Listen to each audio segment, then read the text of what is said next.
Hey, what's going on, everybody? Welcome to the stream. How we doing? Can you hear me all good? Hello, hello, hello. Hey, Gremlin. Hey, Jamie. What's going on? Welcome, welcome. Hopefully you're doing good. Man, it is warm in my office today. It is warm. Just double check if we've got transcoding options. Yes, we have. Yo, guys, if you are watching on YouTube, be sure to drop a like on the stream. Very much appreciated. It helps out a lot as well. If you're watching on the short stream on mobile, touch and hold the screen for 2 seconds. The like button will pop up. You can drop a like on the stream that way. If you're watching it on desktop, I don't know why you're doing that. Come over to the channel and you can see it in full HD, 1440p. Or come over to Twitch and watch the stream in all its glory. As well, new video up not long ago. If you want to check it out, guys, very much appreciated. The problem with 4-star weapons in Wuthering Waves. Check it out.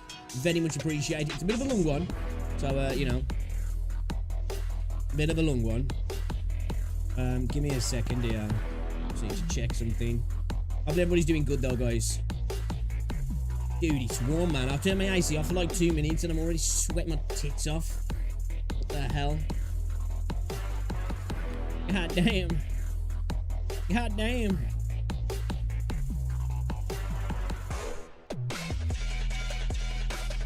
Yeah, appreciate everybody who's been going over and watching the videos on the YouTube channel now, guys. It means a lot.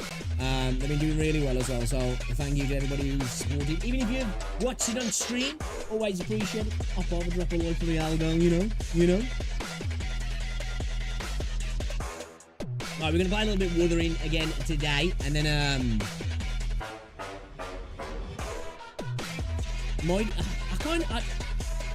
I do want to start a new game. I'm like on the fence. I want to try Honkai Impact 3rd. I really want to try it out. I do want to play a bit of PGR again, and I do want to try out Tower of Fantasy as well, because I just haven't played it. But I also kind of want to play Dying Light 2. And there's a couple of other games at the moment that I really would like to play. So I don't know if to just slap them into some evening streams or what. We'll have to figure it out. We'll have to figure it out. What is this? This today, this ITV, get rewards with ITV Plus. What the fuck is that? What's this all about? Buy 1 new sub, get 3 months of... Oh, Apple TV. I didn't know why I read that as ITV. Oh, buy 1 new sub and get 3 months of Apple TV Plus. Oh, okay. I guess if you sub at the moment on Twitch, I'm guessing that's for everybody. On whatever channel. So if you sub on any channels, you get 3 months of Apple TV Plus. So that's kind of cool, I guess. If you use Apple TV or if you want to try it out. I wonder what the hell that was. Gift to sub, you get 3 months of Apple TV and it's for everybody. Oh, okay. Okay. Yeah, I saw that earlier. I was like, what's that? What be that be? Yo, Kieran, what's going on, dude? Welcome to the stream. How we doing, fella? How we doing? How's it hanging?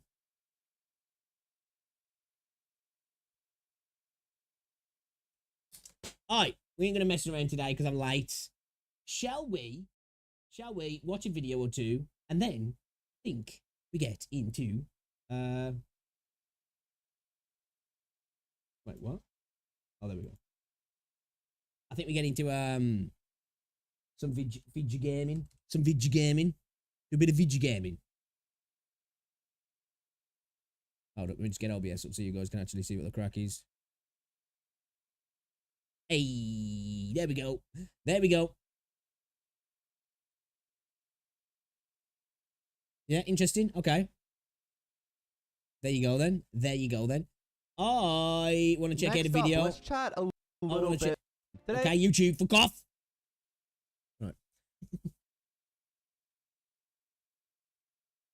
Trolling me. Straight up trolling me.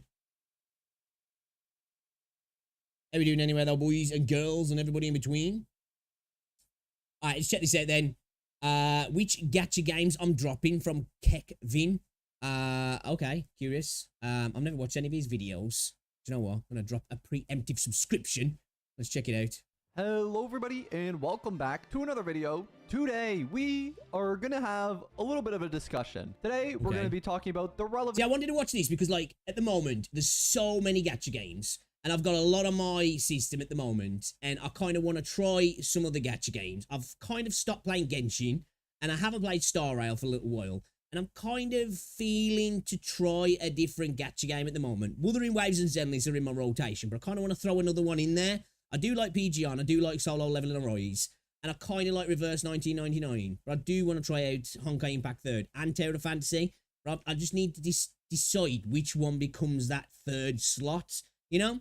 So let's see if he's going to talk about any games that might interest me and give me an idea of ones that maybe I'm not going to bother with, I guess. Relevancy of some gacha games on this channel and my plans with them going forward. We're going to talk about some of the gacha games that I intend to continue playing, and then some of the ones that I don't intend to continue or do as much of on this channel, and we're going to go through each gacha game individually. But first, a word from the sponsor of today's video. Today's sponsor is Blue Archive. Blue Archive is a popular anime-style mobile RPG game where players take on the role of a sensei as an advisor to the Federal Investigations Club. You have been appointed as the advisor to this club, and you're going to have to help to resolve the endless incidents that plague. A bunch of schoolgirls are the federal agencies then. Okay. That's about anime. It's about anime. Town. You're going to be joined by a bunch of charming allies full of personality, and you're going to be able to build special memories with them. In the game, we have quite like the art style of these real-time battles with really good detail animations and beautiful skill cutscenes. They have a really exciting story that's going to really get you interested in a lot of the characters in the game. Also, Blue Archive has been a huge hit all around Japan and Korea. I was going to say I have heard a lot of people talk about it, but I've never actually seen any game, but I just keep hearing it referenced. Especially in Japan, where they've achieved the top spot in sales multiple times, and they also happen to have a TV anime airing at the same time. Starting July 30th, players can attain a new dress version that was what I heard about the anime, maybe? Hina.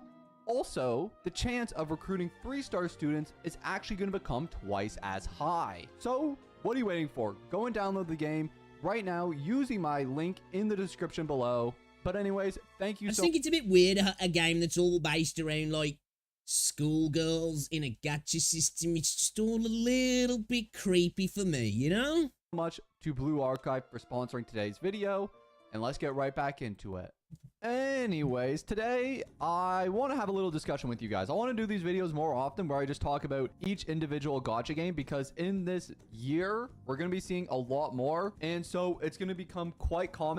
True. I think 2024, 2025 is going to be, even though we've got a lot at the moment, it's going to be the year for big gachas, you know, full on PC version gachas is what I mean. Like, I know we've got a lot of games that are already on PC now, but you know, there's a lot of mobile gachas. I think we're going to see a lot. Well, we already have seen games that are coming. You know, the big, almost AAA type gacha games coming out. And that I'm going to start covering different games, and I might stick with those games. I might not. And I just want to kind of give you guys my headspace on each gacha game at the moment and which ones I want to cover more often. This is perfect for me then, because I'm kind of in the same space in regards to ones I want to play. So seeing somebody else's perspective might you know, give me an idea of ones to try actually.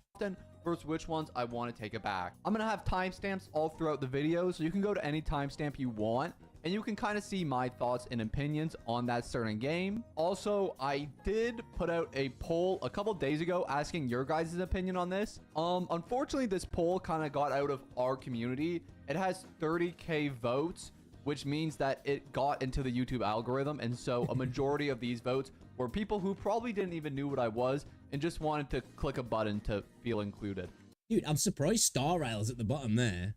I would have thought, you know, it's Zenless is in first, Genshin second, Wuthering third, Honkai fourth. Interesting. That's a lot of these YouTube community polls. I should not do these as much because they really are quite useless, to be honest, when they get outside. Probably best to do it inside your Discord server, really, isn't it? Or in like a live stream or something, I would imagine. Our little community. But from a general standpoint, from what I did notice from like the first 5-6K, most people were saying Zenless Zone Zero, which I kind of understand. But we can get into that more later. Now, isn't it? The one I want to start out with is Genshin Impact. Now, the state of Genshin Impact on my channel is quite dead. The last video I made covering Genshin was a drama video with the boycott. And since then, I haven't... Dude, I feel like that's all that's happening in Genshin recently. It feels like there's very little about the game, especially in the content creator space. Very little about the game, and it's all just about drama surrounding the game, drama about voice actors, drama about the developers, drama about racism within the game, and very little about the actual game. Drama about characters getting nerfed after the banners ended and just before another banner starts. But very little actual gaming coming from the Genshin side of things. I haven't really posted very much for the game outside of Imaginarium Theater. Out of all 4 of the gacha games, Genshin Impact is the only one that I don't do the daily grind for at all. My resin... The daily grind sucks on Genshin, that's why. Dude, even just the daily quests, I freaking hate them. Is overcapped. I don't use my fragiles. I haven't done my dailies in forever. So in terms of like out of the gacha loop, Genshin Impact is the only one that like I just don't touch anymore. I think it's come to a point where I just realized the gameplay is just an infinity loop, like with every gacha game. I was gonna say that's nothing specific to Genshin though. That area that is in there though looks absolutely gorgeous in Genshin though. I must admit, this area looks like beautiful. Out of the gacha loop, Genshin like Impact I haven't played Genshin for ages, and I am so far behind in the game. This area looks so pretty. Like, I just don't touch anymore. I think it's come to a point where I just realized the gameplay is just an infinity loop, like with every gacha game, believe it or not. But I also just struggled to come up with unique content for this game and content that I really enjoy. I do plan... I think the thing is as well though, well, that's a little bit more difficult for this game at the moment. And I think this happens with all games, is that the game's been out for 4 years now, hasn't it? You know, there's only so much sort of unique and new and fresh content that you can make on Genshin. You know, you've got new updates that are coming out. Of course, you can make content on new characters, new areas, new banners, new whatever. But in terms of actually making fun, fresh content, it's kind of all been done, hasn't it? You know what I mean? I think that's probably, it's not a Genshin issue. It's just the game's been out for quite a while now. I think it's starting to come into its twilight years, even though it's still absolutely killing it. It's still the big dog with Star Rail. Well, you know, it's starting to, it's getting into its older age now, isn't it? You know, it's getting ready to start claiming its pension. And I think, you know, we're going to see the twilight years coming very soon for Genshin. I think it will be the final days when Puyo inevitably kind of do the spiritual successor, you know, their next open world gacha game, I think. So I don't think that's anything, you know, against Genshin. It's just the cycle of games, isn't it, really? And to return to Genshin Impact for not long, I don't know exactly what content we'll make for that, but I do plan to come back to Genshin for that period of time. The reason I don't know what content I'll make is because, to be honest, I really don't want to pull any of these characters, and I can't motivate myself to grind the Primogems for any of these characters in particular. They're just not designs I'm a big fan of, personally. Yeah. They all look a little kiddish and silly, in my opinion, which is just not the type of a design I usually go for in a gacha game. But after not long, unless there's any like huge drama or anything that's like a new character that I'm very passionate... Let's face it, there will be some huge drama. It's Genshin, come on, there's gonna be. Passionate about. For example, I remember when like Dea came out, I was super passionate about this character. I wanted to build her to the best of her ability. Even though she was complete garbage, she had like one of my favorite designs in the game. And so I wanted to try to build her as best I could. So unless they release like one of the best designed characters I've ever seen, I have a hard time seeing me covering Notlon past the 5.0 update. And that will probably be all for Genshin Impact for the next month. The next game we're going to talk about is Zenless Zone Zero. That's going to be the game everybody loves to hate. I think this is the game that's divided most people within the gacha space, hasn't it, recently? And of course, there's always going to be enjoyers and haters of all games, but this game has divided so many people. It's actually quite an interesting case. I actually really think the game's fun. I do. I think it's fun. It's got its problems, but I think it's a lot of fun. Our second topic for today. Now, Zenless Zone Zero was the top voted in the poll for gacha game that people think I should drop or not play anymore. 44%. That is a vast majority more than every other one. And I've kind of come to conclude that people just don't like Zenless Zone Zero. I don't mean the game itself, but I don't think people enjoy content for Zenless Zone Zero. I was just about to say this. I think Zenless is an incredibly fun game to play, but I don't think it's that fun to watch. And I've seen other people say this, and I think it myself. I don't find it enjoyable from somebody who watches content as well. Obviously, I stream and I make content, but for somebody who actually, you know, I enjoy watching content, I don't find myself interested in watching Zenless Zone Zero content, where I will watch people play Star Rail, I'll watch people play Wuthering Waves, I'll watch people play other games. I don't know. I don't know if it's it's the combat loop in the game, or what it is. I can't quite put my finger on it, but yeah, I agree. I don't think it's the most enjoyable game to consume in a content form. Because Zenless Zone Zero is still a very popular game. If we look at the search term here, we could compare it to something like Honkai Star Rail, for example. You could see that they kind of maintain the same relevancy. Zenless Zone Zero is definitely a little lower, but generally people are still playing the game. But I think the problem with Zenless Zone Zero on YouTube is that it's just such a boring game to watch other people play. I was thinking about this the other day, and I was thinking, man, I should try watching a Zenless Zone Zero video for myself. And I find myself getting bored watching them. And to be honest, I can't even pinpoint what it is about it that makes it boring to watch comparatively to something like Honkai Star Rail. Because Honkai Star Rail is turn-based, and usually turn-based games are pretty boring to watch. But I find a lot more entertainment in my HSR videos. I'm the same. I can't quite. I don't know exactly what it is, but yeah, it's boring to watch. Than this. We can also see that in views across like the entire platform. Zenless Zone Zero started out very strong. I had videos doing 71, 121, 79K. Like, these are very, very strong videos. But recently, I think I don't see any content creators that are getting like a mass amount of views on Zenless Zone Zero. So obviously we just had this latest character. I think even MTash spoke about, he said he wasn't going to cover the game anymore on his YouTube channel. I don't know if he will, if he's going to stick to that, but he was saying that the views are just a massive drop off of a cliff in comparison to the other games that he covers. So it seems like it's across the board, but it seems like it's doing okay on Twitch at the moment. It seems like it's doing a little bit better than Wuthering Waves, actually. Obviously, it does depend on big streamers streaming with these categories, because they're quite niche anyway on Twitch. I think gacha games are, and they tend to explode depending on whether there's big streamers streaming, doesn't it? But yeah, it is. I think that's his problem. It's just not that interesting to watch. I think unless you're not playing the game and maybe you just kind of want to watch somebody play the story. Other than that, yeah. Come out, and if we sort by view count this week, we can see that obviously the trailers still do views, but things like guides, the top one has 150,000 views. That's not a lot. And then obviously we drop from like 100K all the way down to a 53K video, to a 47K video. I'm struggling to... I think the reason why that is at the moment, until you get to some of the later Shiyu Defense Force stuff, you don't really need guides to build characters in Zenless Zone Zero. Now, the game does have nuance. It does. It's at the start, it's super unga bunga, but the game definitely does have some layers to it. It's got some nuance, but I don't think it's got enough that people really need guides to clear majority of the content that they're probably going to do in the game, unless they really want to get that most efficient clears of Shiyu stuff. But I think by then, most people, when they get to that level, have kind of already got a grip of the game, and they don't necessarily need to watch a guide for the game. That might change as more characters and more content comes to the game, and a little bit of extra complexity, shall we say, in potential gear and all that sort of stuff. But yeah, I think that's one of the reasons why, is that people just didn't need guides to get through 90% of the content that's in the game, if I'm honest. To reach 10,000 views on a video, which is extremely unusual. This video of me talking about how I'm going to skip 2.4, which is honestly just a video I made so I could talk about Sparkle more, because I don't get that excuse enough, got like 20,000 views comparatively to a video that I sent to my editor. He did an amazing job on, and was like 2 times the length. So I don't know.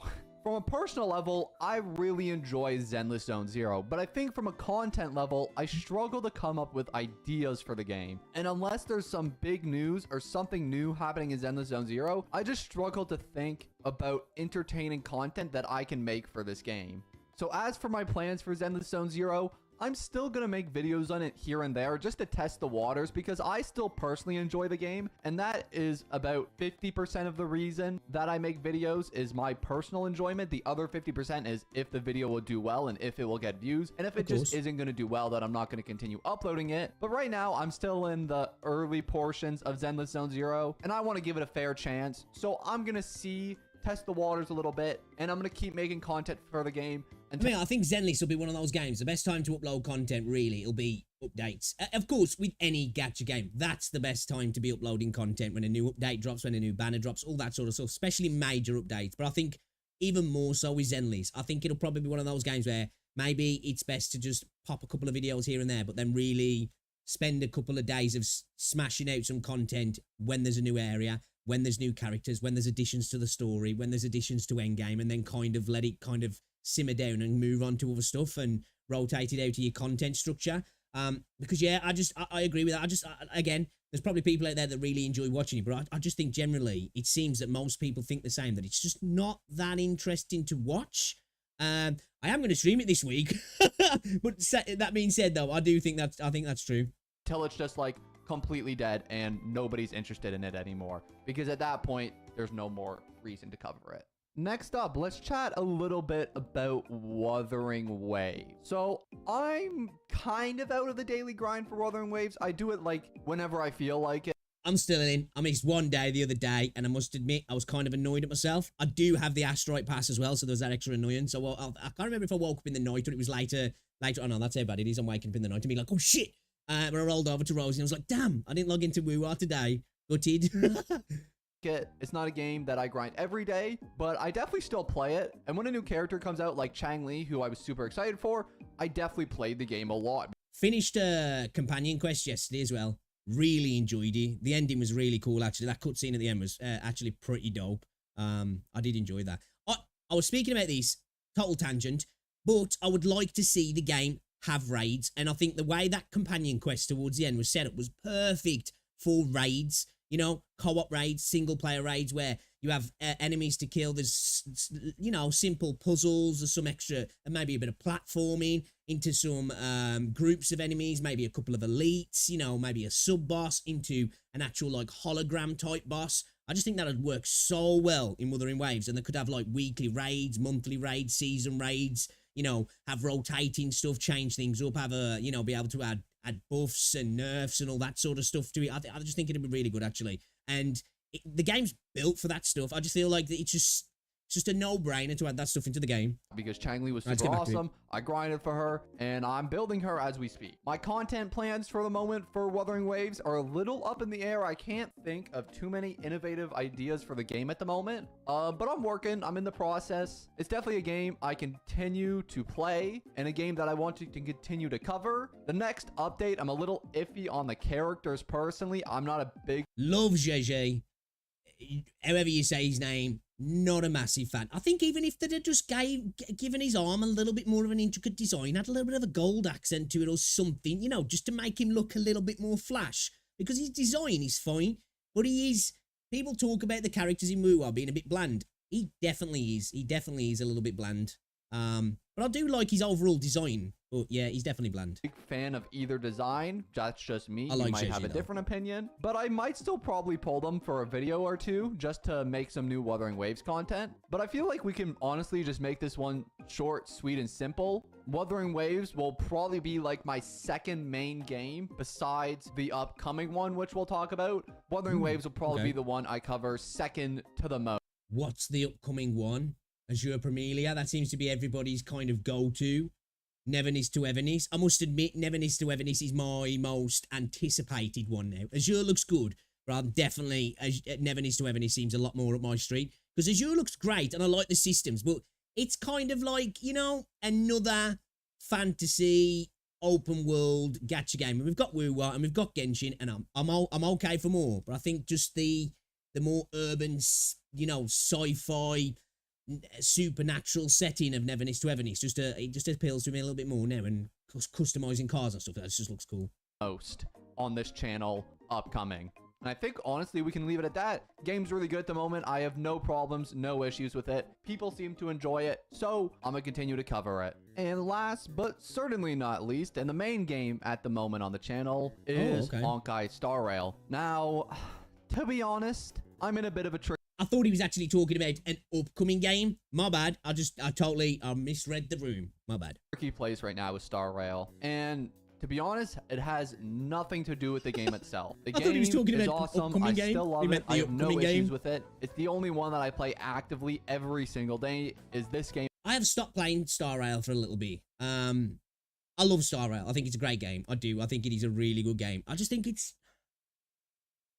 And I know this about all gacha games, but I just feel like if you don't keep up with the the meta. Well, not so much the meta, but if you just, it's a kind of a game of haves and have-nots. And I know that's the gacha system in a nutshell. But it just feels a little bit more exacerbated in Star Rail. And it's probably because it's turn-based. So, you know, there's the whole mechanical ability is taken out of it completely. And I suppose, really, Wuthering Waves is kind of out of these games. He's the only one that really leans into that mechanical skill more than the others. So it's a problem they all have. And even with the mechanical skill, it's still part of the game. Yeah, I just feel like it definitely feels like that really, really strongly with Star Rail. And it kind of turns me off here and there.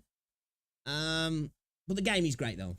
Game in particular. But if you guys don't know, recently I put out a community post for my Yunli and Fox guy content, who I still refuse to say the name of at risk of scrutiny. But basically, I've just been cut off from the creator experience server, which, if you guys don't know, was an early access server that YouTubers got and some streamers to basically just show off the characters and what they can do. I remember EO saying that Wuthering Waves needs that for content creators because, you know, CCs are special and deserve to be able to make content early because it's not fair if they can't.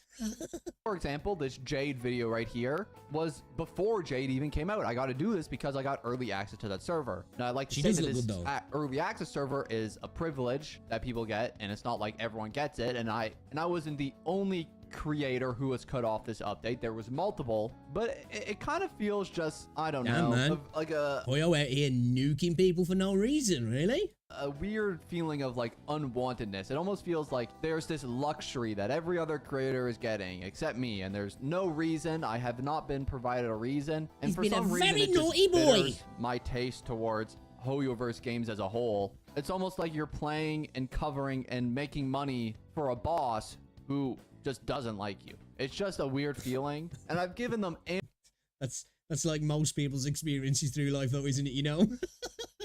ample time to give me an answer, by the way. It's not like I'm speaking out of my ass on this. I've given them 2 weeks to give me any sort of reason, explanation. And it does suck, though, that they've just kicked him out with no reasoning There's no point in at all. speculating. I'll just not make those videos from now on, and I'll just make other stuff for the game. But, man, it's so tough. I don't want to reflect on it too much because it's not an issue of the game, though. It's an issue of something completely separate that's only really an issue for creators, or me in particular, and like 3 or 4 other people. But it is what it is. I'm probably gonna still keep playing the game. It just gave me a bit of a bitter taste towards the game altogether. Did he make a video saying something that was you know, was taken badly by the powers that be, or was it just kind of a clear out? Was it based on that they were looking around and being like, well, this is not pulling enough views for us or something? I'm kind of curious about that now, actually.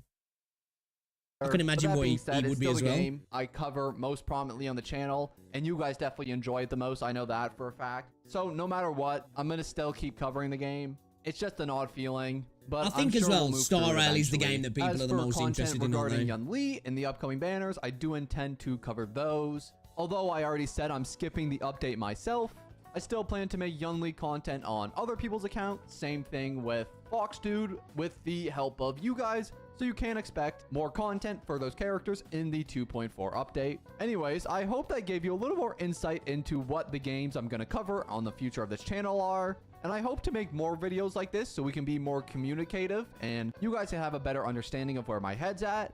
But for today, that's going to be the end of our video. I hope you enjoyed it, and I'm going to see you all in the next one. Peace.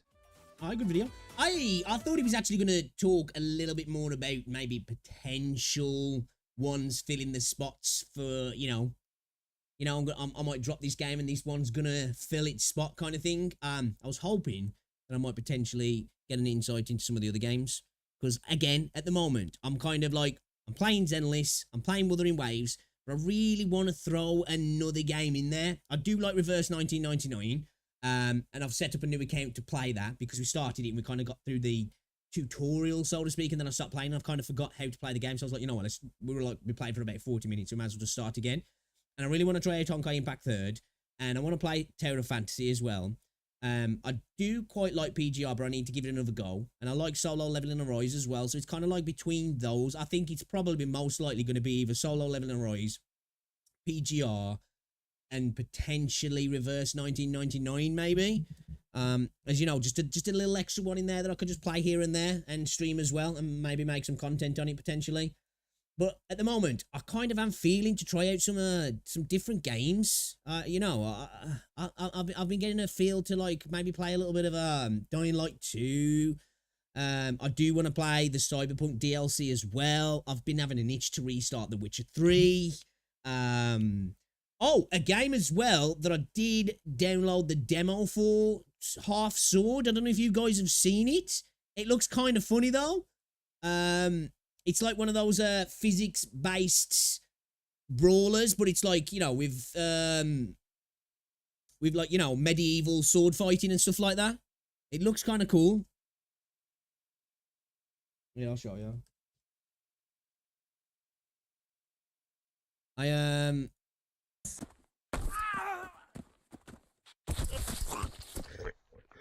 says PvP as well, I think, as far as I'm aware. I don't know if the demo is. But it looks like it might be fun, man. I think there's VoIP as well. So, you know, you'll be able to get into some fun on the game. I think it looks kind of cool, man.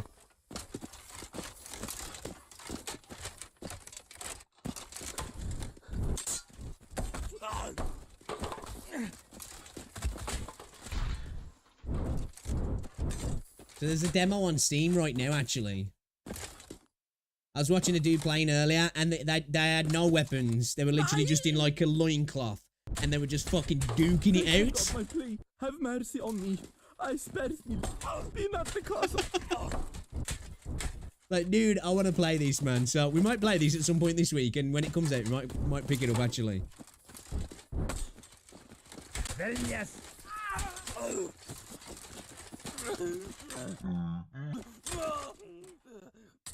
It looks alright, man. It looks alright.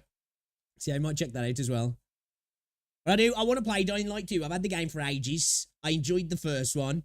I want to play the second one. I know that they've had a lot of post-launch updates, and apparently like a lot of stuff that was problematic when the game came out has been fixed, and it's just had a new update where there's like a co-op tower mode, isn't there, I think, where like you go through one of the skyscrapers, like going through each level, like, and dealing with like hordes of zombies, and you have to like survive and get to the next floor and then the next floor kind of thing, which it looks kind of interesting.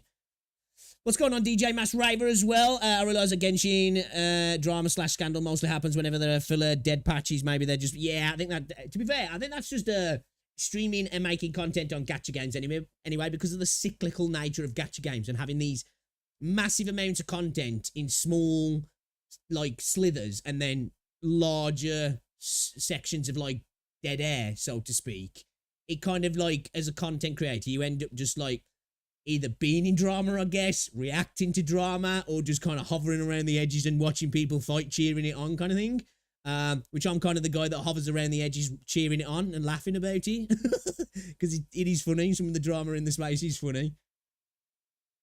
Insert giving big shit about video content here. How's it going anyway, though, as well, Cheese? You all good? Discord notifications suck ass, so they're not coming through, are they? So yeah, that game looks cool, man. See, I'm kind of in a little, I don't know. I don't know exactly what I want to play. Pardon me. I do want to check out Reverse 1999. The game looks cool, and I tried it, and I kind of enjoyed it. Give me a second.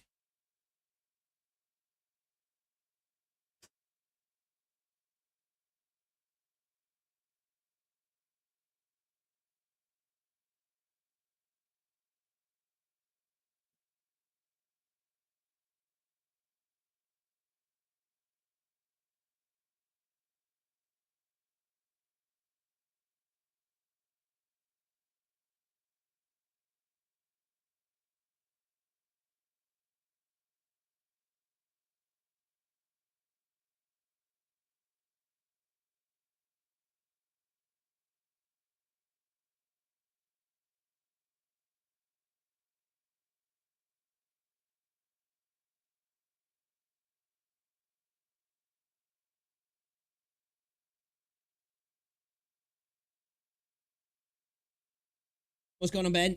I agree. When there's no content in a game, the creators are the content. Exactly. Yeah, exactly. Yeah, a good video.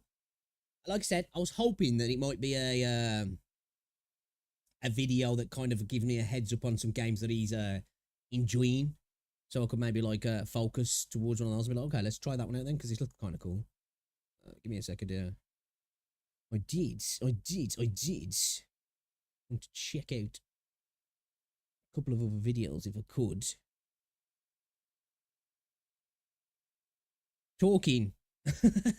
Talking I want to dive in. about drama and being the kind of guy, you know, the kind of guy that stands around the edges like watching a couple of monkeys fight on a yacht.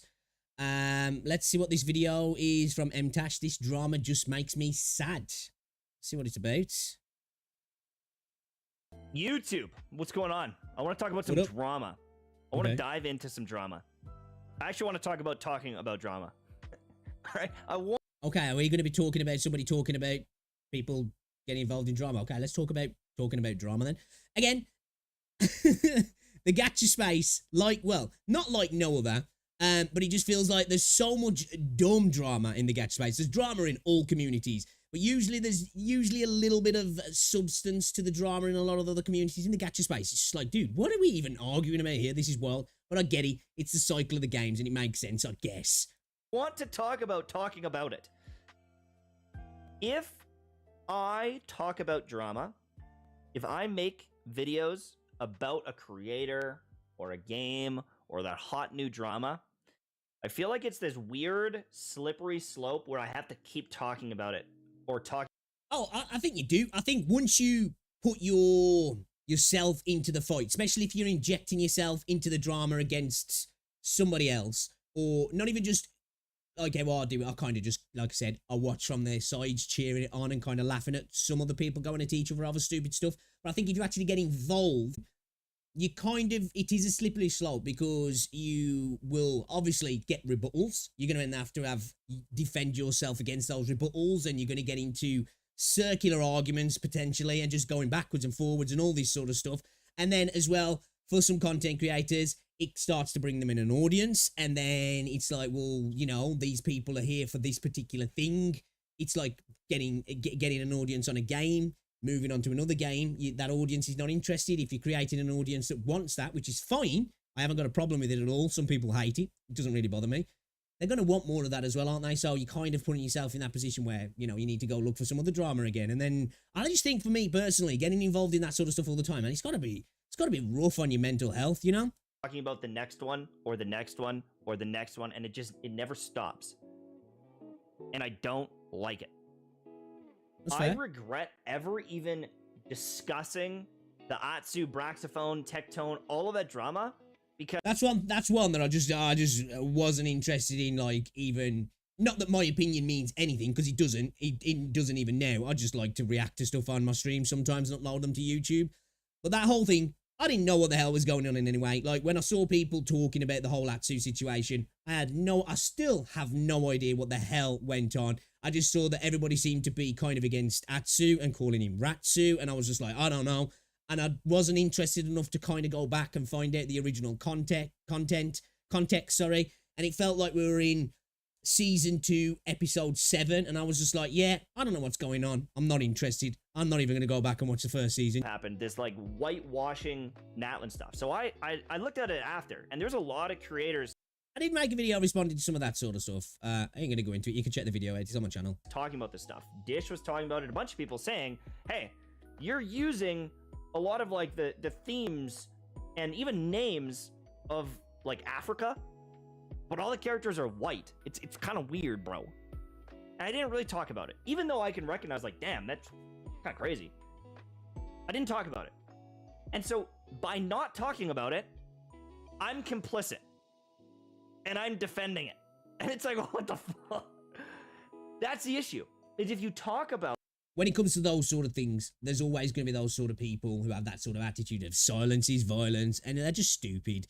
I think if you don't want to get into that sort of stuff, it's best just to not get involved with it, because there's got to be people who have just got an opinion that if you don't agree with them on all of those things, then it just means you're basically a racist, or you're enabling those sort of viewpoints to be spread, kind of thing. And my whole viewpoint was that if you really need representation in a game, you're probably best not playing a Chinese game. I'm just saying, read into what you will from that, but I just think it's probably better playing a Western game, if I'm honest, because you're more likely to get a little bit more representation, whatever group you're from, you know? It's just saying, you're not going to get it from Hoyo. Out this drama. If you get involved in it, and you put a position out there, if you put an opinion out there, everyone expects you to have an opinion on everything. It's true. But if you don't put your opinion out there, well, you're just a bad person. I hate it. All I really want to do is make guides. Even if my channel dies into obscurity, I find it fun making guides.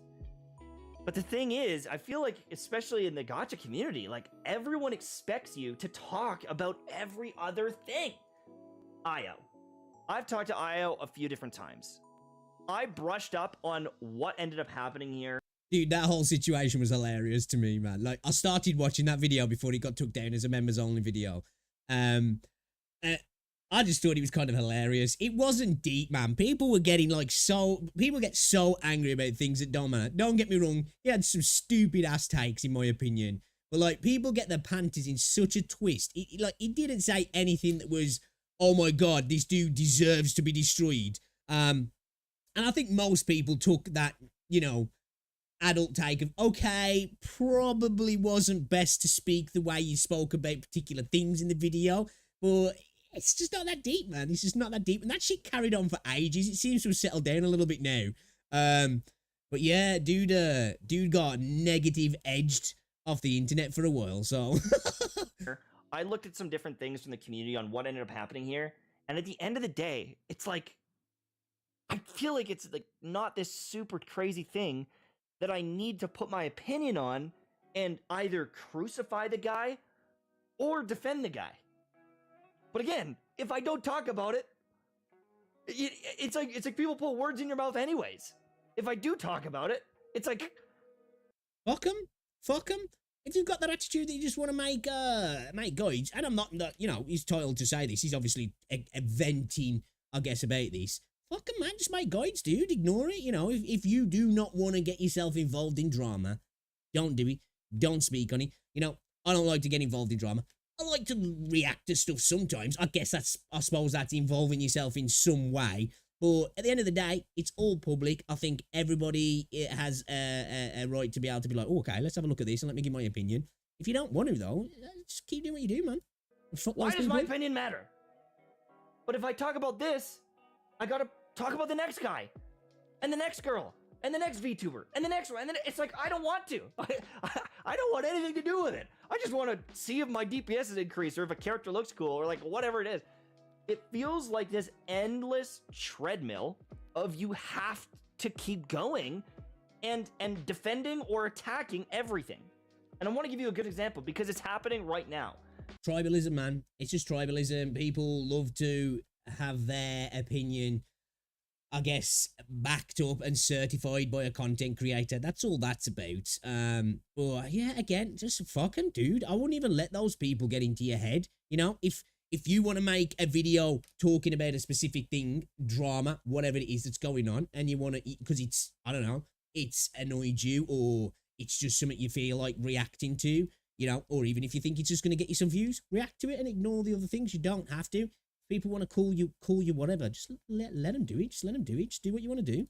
So recently, it's not that deep. It's really not that deep. Got canceled, and the allegations are that he was talking. These are the sort of drama, even though they're more serious than that I don't really like, because there's so many people put their opinions out there and information out there, and I don't feel like I can add to that, or I've got the ability to put myself across eloquently enough when there's potential for serious real life ramifications to individuals. I just don't feel like I need to get involved with that sort of stuff. It's like all the stuff that's going on with Mr. Beast and all that sort of stuff now. It's like there's a lot of people out there already putting the 2 cents in, and I don't feel like I need to. I just like talking about and reacting to like funny video game drama sometimes, because at the end of the day, it's just not that deep, you know? And people can't really get, well, they will, but you don't need to worry about them getting that mad at you over it, because at the end of the day, it just doesn't really matter. this sort of stuff's a bit different because it has real life, you know, implications and serious stuff going on. Then it's just like, yeah, that's just, I'm going to stay away from that. Talking to a minor, an underage person. He was doing some flirtation, some sexual flirtation, all right? And a lot of people crucified the doc. And I never made a video about the doc. I never talked about it. Obviously, I think it's bad, you know? I don't condone it, but I never made a video about it. So anyone who looks at me is like, oh, well, how come you didn't crucify the doc? And it's like, well, obviously I do. Like, obviously I just don't want to, like... See, like, that there, maybe he's just getting one-guided or something, because that there, as a normal adult, you should look at that if somebody said that to you and just be like, I'm going to ignore that. Unless you've made specific content on other people and you've really gone after them, and then you choose to ignore certain people because, I don't know, maybe you just don't want to cover it. But people then will probably like, well, wait a minute, why are you so adamant to cover this person and then not this person? That's why I think this sort of stuff is best just to stay away from, because it's like actually serious stuff. And it's just, I just don't think it's worth it, man. You know, it's just serious negative energy. I like to just talk about funny stuff going in video games because it's not that big. Like, talk about it. I don't want to put my 500th opinion out into the void for everyone. For real. To be like, yeah, don't text minors. Like, no shit.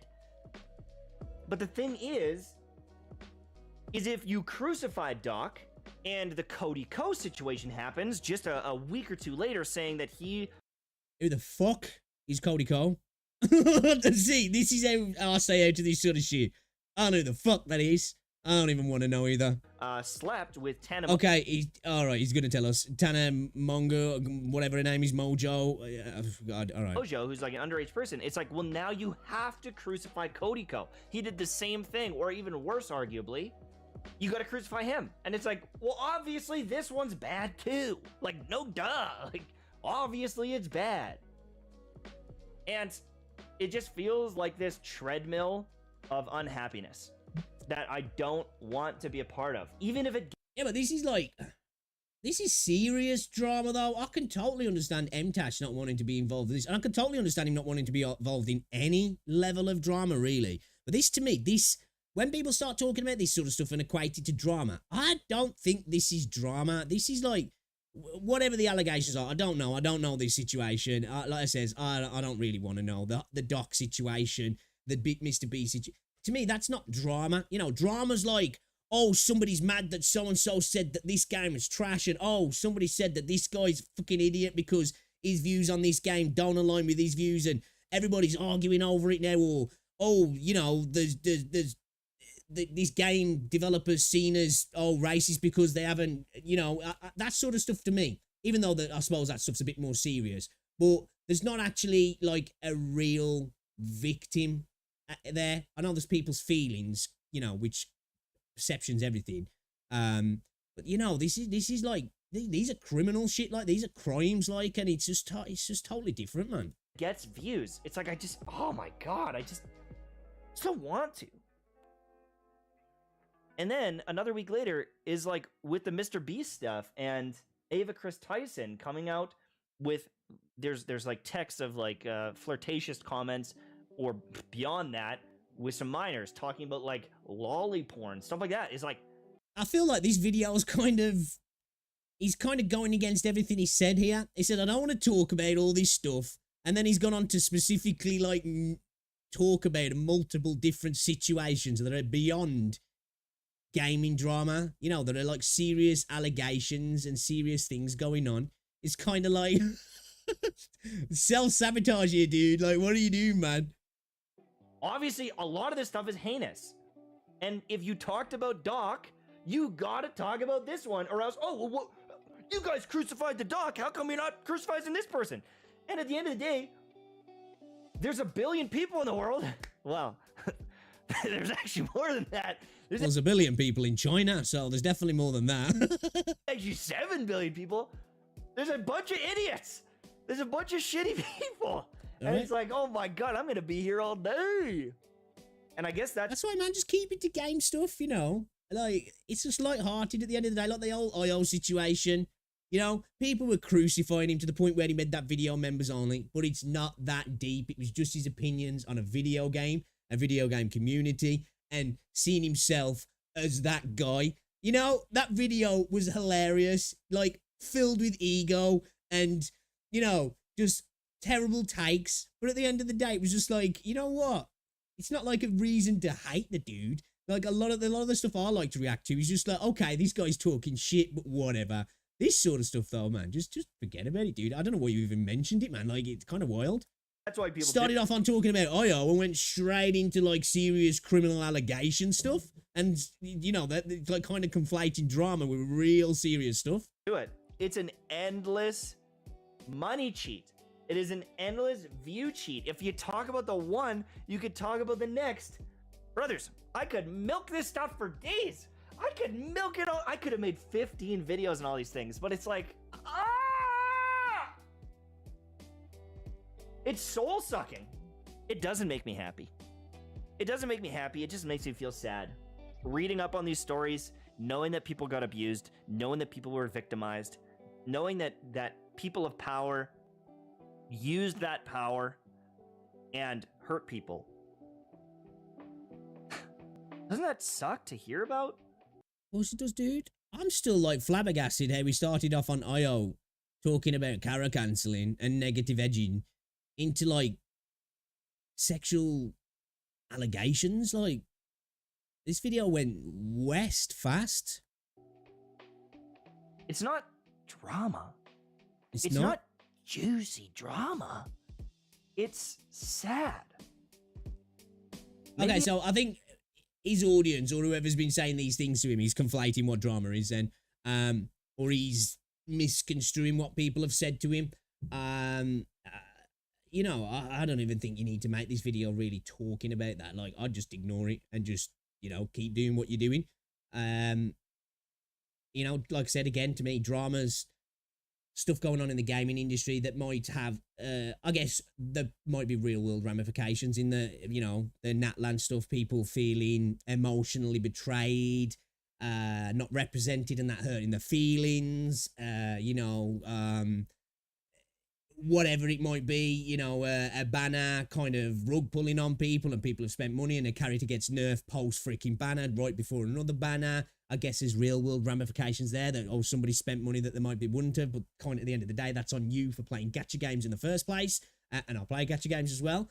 You know, not as serious. I have myself spoken about the Honkai Star Rail voice actor situation. That was a little bit more serious, but it was pertaining to Star Rail as well, and the whole situation going on with how Hoyo have kind of been just catching L's recently.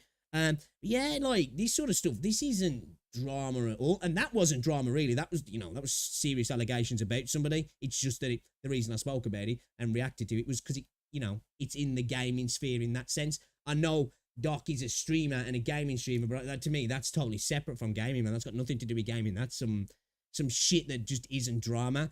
And there's no point even trying to conflate the two or compare them, really. Maybe I'm just like a soft little baby. I don't know. Maybe I am too soft for this freaking content creator space. I get emotional over stuff, man. I get emotional when people say mean things. I get emotional when, you know, I can't help it. And the last thing I want to do is repeatedly feed into all of the world news and the world drama. There's so many things I've muted online to protect my own mental health. Because if I have to see one more thing about the election in the US, I'm gonna snap. Dude, I'm not even from the US, and that shit does my head in sometimes. Sometimes it's funny, because, like, Americans and politics can be hilarious, but it can also be insane. So I can understand what he's saying there. I do get what he's saying, I really do. I think this video would have been best just to stay in the drafts, potentially. Not saying it's a bad video with really bad takes. I just think that I don't know how many people in the gaming space are asking him to react to that sort of content. It's obviously enough that's made him make this video. You know, sometimes us content creators, not comparing myself to people like MTash, my channel's tiny, I don't get many views, but you can get one guy. Sometimes somebody, just that one person, will say something and it's like, fuck, I feel like I need to respond to that. When you don't, you know? And I think sometimes you feel like it's amplified when it's not many people at all. It's maybe one or two people. Yeah, I can't imagine how many people in gacha really want you to be talking about that sort of stuff. I don't know. Maybe there's a crossover of views. I know that people like Tectone talk about a lot more serious stuff sometimes, and I know Asmon does as well, which is totally fair. So I guess maybe if there's a crossover there, there's potentially some people who are like, well, what do you think about this? And I think it's totally fair to just be like, I don't want to react to that sort of stuff. But it kind of has in a way in this video. Yeah. Let's get on it. If I have to hear one more time about our Prime Minister Justin Trudeau and how much people hate him. Oh yeah, I forgot he's Canadian, isn't he? He's a Canuck. I forgot. I remember now when he's talking about the ping situation. I keep defaulting. It's hard sometimes. The accent is slightly different, but it's hard sometimes. Whenever I hear a North American accent, I just think, oh, they're American. And I know Welsh people and Scottish people get this from Americans sometimes, don't they? Like, and they'll be like, oh, you're English? And they don't like that. If I have to see one more sticker that says F Trudeau, all this stuff, like, it just drives me crazy. I just feel sad. I just feel bad. And so I avoid a lot of different things that are controversial because I have them muted. I have anything to do with, like, gender or race, guns, political, anything muted. Because even if there's one great story about it, there's 5,000 people hating on a gender, hating on a race, pro-gun, and don't care about kids getting killed. Like, I know that I'm talking about some pretty wild stuff here. But you really are. Like, I thought this was all just going to be about, like, hey, did you hear what this dude said about this other content creator? And it's made me a little bit sad, man. He was really mean. Dude, we got into some, like, serious, like, real geopolitical social issues. Did not expect it. But the world is full of these, like, heinous things. And no one talks about the good news. The algorithms are built to enrage you. I suppose, in a way. I don't necessarily think they're built to enrage you. I think they're built to engage you. You like my little saying there? And I just think that anger and frustration engages people more, doesn't it? It like, go back to things like reviews. Very rarely do you see people giving glowing positive reviews or go out the way to do so, but people will go out the way to give a negative review because that's just how humans are. Negative attention is going to drive more than positive because that's just how we are as a species. And I think algorithms tend to reflect us rather than the algorithm deciding for us. Now, I'm not saying that algorithms aren't designed in particular ways because we all know they are. They definitely are. But I do think we can't, like, absolve ourselves from responsibility altogether because humans do go looking for that sort of stuff as well and do tend to share it a little bit more when they're angry rather than when they see something that makes them feel warm and fuzzy. It's the same on Facebook, Twitter, whatever it is, something that annoys people, that they're a lot more likely to be like, I'm going to share this, and then somebody else shares it, and then somebody else needs to argue with somebody else about it in the comment section. But if there's a fluffy cat video, most people are not going to be, like, really generating a conversation in the comment section about how cute and cuddly this cat is, you know what I mean? But I do, the algorithms are definitely tweaked to, I think, work with us in that way a little bit. It's kind of like symbiotic. I don't think it's all on the algorithm, but, I agree with him, but at the same time, I just wanted to add that to it as well. Videos that are negative do better than videos that are positive. And the fact that this video is called drama, and essentially I'm against it, I guarantee someone clicked on this because they're like, what is M-Tash gonna crucify today? It's this weird limbo of, like, I know I could get more views reacting to every little thing, but I just don't know if I want to do that and if I'll be unhappy doing it. I think it's obviously you would do, and I think it's best not to. If you're making a living doing what you're doing, keep doing what you're doing, bro. If you're able to pay the bills and you're able to enjoy yourself, keep doing what you're doing. It's working for you. Don't, like, put yourself into a position where you're going to feel bad. At the end of the day, life's too short to be chasing cash or extra cash. Money's important. We've all got to put freaking put food in the fridge and keep the lights on. Get it. But at the end of the day, one thing I've learned over the years is that money is borrowed, time isn't. It comes and goes, you know what I mean? At the end of the day, being happy is the most important commodity in currency going. And I get it, there'll be base people who are like, whoa, happiness can't fucking feed ya. get it. There's a baseline. I understand that. But if you're able to feed yourself and do things that you want to do, I think, you know, there's some people are different. They want to do everything and that makes them happy. Fair dues. Do what you want to do. But I think, you know, to chase that extra bit of dollar, if it's going to make you sad, dude, just don't do it, man. Just do what makes you happy. That's all I'd say. MTash seems like a decent dude. I haven't watched much of his content. I know he had that big falling out with Tecton. But it does seem like, you know, he seems like just a chill, normal dude. And just keep doing what you're doing, man. Just keep doing what you're doing. Keep asking for my opinion. And it's like, as a creator, sometimes I feel like I'm letting people down because I'm not giving them my opinion or my stance on things. Nah. But is my brain and happiness more valuable than money? Definitely. No! Drama videos tomorrow, starting tomorrow. It's 2 p.m. EST. July was a pretty solid. I like that I did. Yeah, you know, again, yeah, man. I want to dive into some. You know what I mean? Most people who are like seriously old and super rich would probably give up majority of, if not all their money, to be young again, you know? So, gotta look after yourself, and if doing what you're doing is making you feel bad and not good, and it's making you sad, and you're frustrated, and you feel bad about yourself as well, you know, you gotta look at yourself in the mirror at the end of the day. Nobody else has. So, I'll just keep doing what you do, man. But yeah, that video went seriously left. I just thought he was going to be talking about some light-hearted drama that was kind of funny, that I think could be funny, and he was actually thinking wasn't, and it went a little bit dark. And I don't know necessarily why he made it. I understand sometimes, as a content creator, you like to just vent, and it feels good, but sometimes I think with these sort of videos, just make the video, record it, say it, and just leave it in the drafts, you know? Because sometimes that's just enough for you. I've done it myself in the past, where I've wanted to really rant about something, but I'm like, nobody's going to want to listen to this. This is just going to piss people off as well. And I think sometimes it's cathartic to just sit down, record it, have a whinge about something, and then just leave it, you know? It's almost like talking to somebody in a way, and just leave it in the drafts, or upload it to a second channel. I don't know. Yeah, MTash video, check him out. He's a good dude. Go show some love. I want to watch another one more video, and then we're going to play some Wuthering Waves.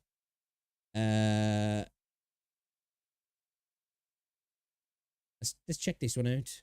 Artists targeted by unhinged VTubers. Okay. This is the sort of juicy stuff I want to see. This is why I only look at my following tab on Twitter and not the For You tab. Yeah, dude, Twitter is a cesspit, bro. Absolute cesspit. It is one of the worst places on the internet. And I think it's got even worse. It's always been terrible. I think it's worse on both sides now, because I think Elon Musk has took over and made it so everybody can be equally as bad.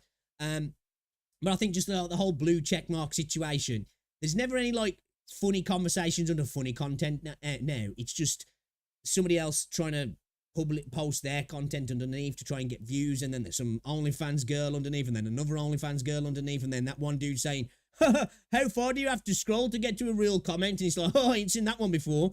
Where sometimes I am on Twitter and I think, dude, how is this app still free? Because there's some hilarious shit.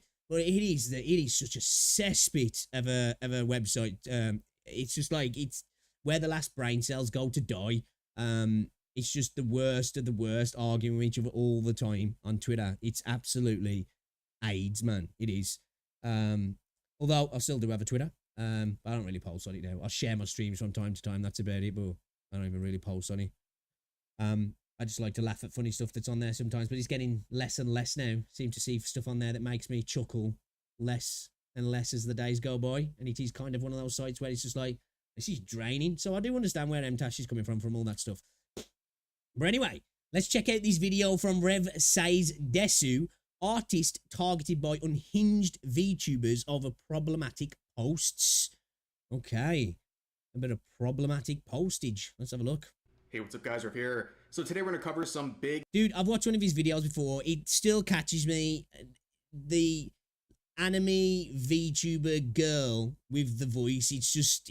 It doesn't match up in my head, man. It's not working. VTuber and art-related drama. But first, it is the end of the month, and that means my advanced GG code is now boosted until August 4th. Use code REV30 30 to get 30% off your advanced GG order. Consider using it on my official flavor jar, Rocket Pop flavor, that has recently returned, to save a good chunk of money on that. All the information for this will be in the pinned comment. So we're going to talk about Kevin today. Kevin is an artist who is a lightning rod for forced controversy and virtue signaling from Twitter. Dude, that bio, live 2D Papa. I do bouncy rigs, new VTuber, acid art, and rig weekly. Okay. Users. He is someone we have talked about multiple times on this channel. We're going to do it once again today. So Kevin is an artist who makes I agree, Cheese. I do agree. That's why you won't see me doing it all the time. Sometimes I just like to react to just stuff that's going on in gaming. Then now and again a title will just like be like, okay, I'm interested. This title's piqued my interest. VTuber assets and also rigs VTuber models, including for some people who are very popular. Dude, I don't want to call out VTuber artists now. Not so much VTubers. I don't want to, but I suppose I'm going to.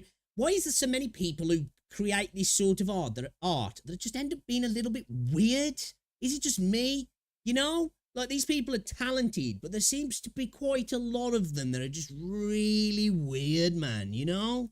Popular, like Mint Maid, Matara-Khan, and even Iron Mouse. And obviously not everybody, of course. I bet there is some sound of mind people out there. I just see there seems to be a lot of weirdos in the space. And recently, Kevin made this post, which would spark a ton of drama. So it's captioned, "Do you like chubby fit Mitsuri?" And you can see his character right here, obviously inspired from Demon Slayer. But there'd be a lot of controversy surrounding this use of the phrase chubby fit and what that means. And is this going to be people really getting mad that the dude called her chubby? Please tell me this is what it's going to be, because this is cinema. This is cinema. Let me move my camera so you guys can see that a second there. The fact that somebody has to like follow up with this response. Guys, he's not saying she's chubby. He's saying she's chubby fit. Chubby fit is very common in skinny girls who have a little bit of tummy and thick thighs. Why do people feel like that they've got to like, oh my god, man, people are way too sensitive nowadays about that sort of stuff. Kevin would clarify, saying this is what he really meant by the use of that phrase. Basically, it's a skinny girl who has a little bit of a tummy or thicker thighs. However, you can see that there's nearly 4,000 quotes, most of them negative, on this post. What is going on here? Well, this isn't just about criticism of that use of the phrase chubby fit. This goes way beyond into dog. Are you not allowed to say chubby bunny anymore? Is it an insult to the bunnies? It's like, whoa, whoa, whoa, whoa, whoa. They're chubby fit, bro. Come on. Hey, listen. You're fat shaming them now. Piling and virtue signaling about this post and the artist who made it. And here's a good example of how disingenuous and hypocritical a lot of this outrage is. You have this VTuber saying, "I probably got blocked for politely asking him not to advertise sexual VTuber assets using an underage character to model for it. You know, so people don't accidentally promote / like sexualizing underage characters." And of course, Curry Rinja here with the great screenshots. "Your likes may be private, but screenshots are forever." And as he points out on this VTuber's other account, they do furry art, and they also have underage characters being sexualized in the likes of that account too, making them a giant hypocrite. But here is the top replies to Kevin's post. You can see this is not curated, this is just the top group. I wouldn't consider her chubby, to be honest. Fit would fit more.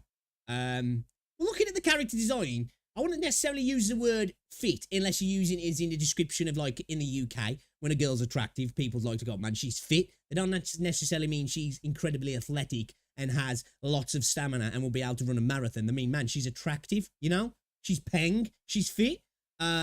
Which I wouldn't really use that terminology, because when you say somebody looks fit, I would say they'd probably look very lean, potentially abs showing, you know? And I know that doesn't necessarily mean that because your abs are showing you're more fit than somebody who might carry a little bit of visceral body fat. Of course, that's not how human anatomy works. Fitness, you can carry a little bit of weight and be a lot fitter than somebody who's a lot slimmer.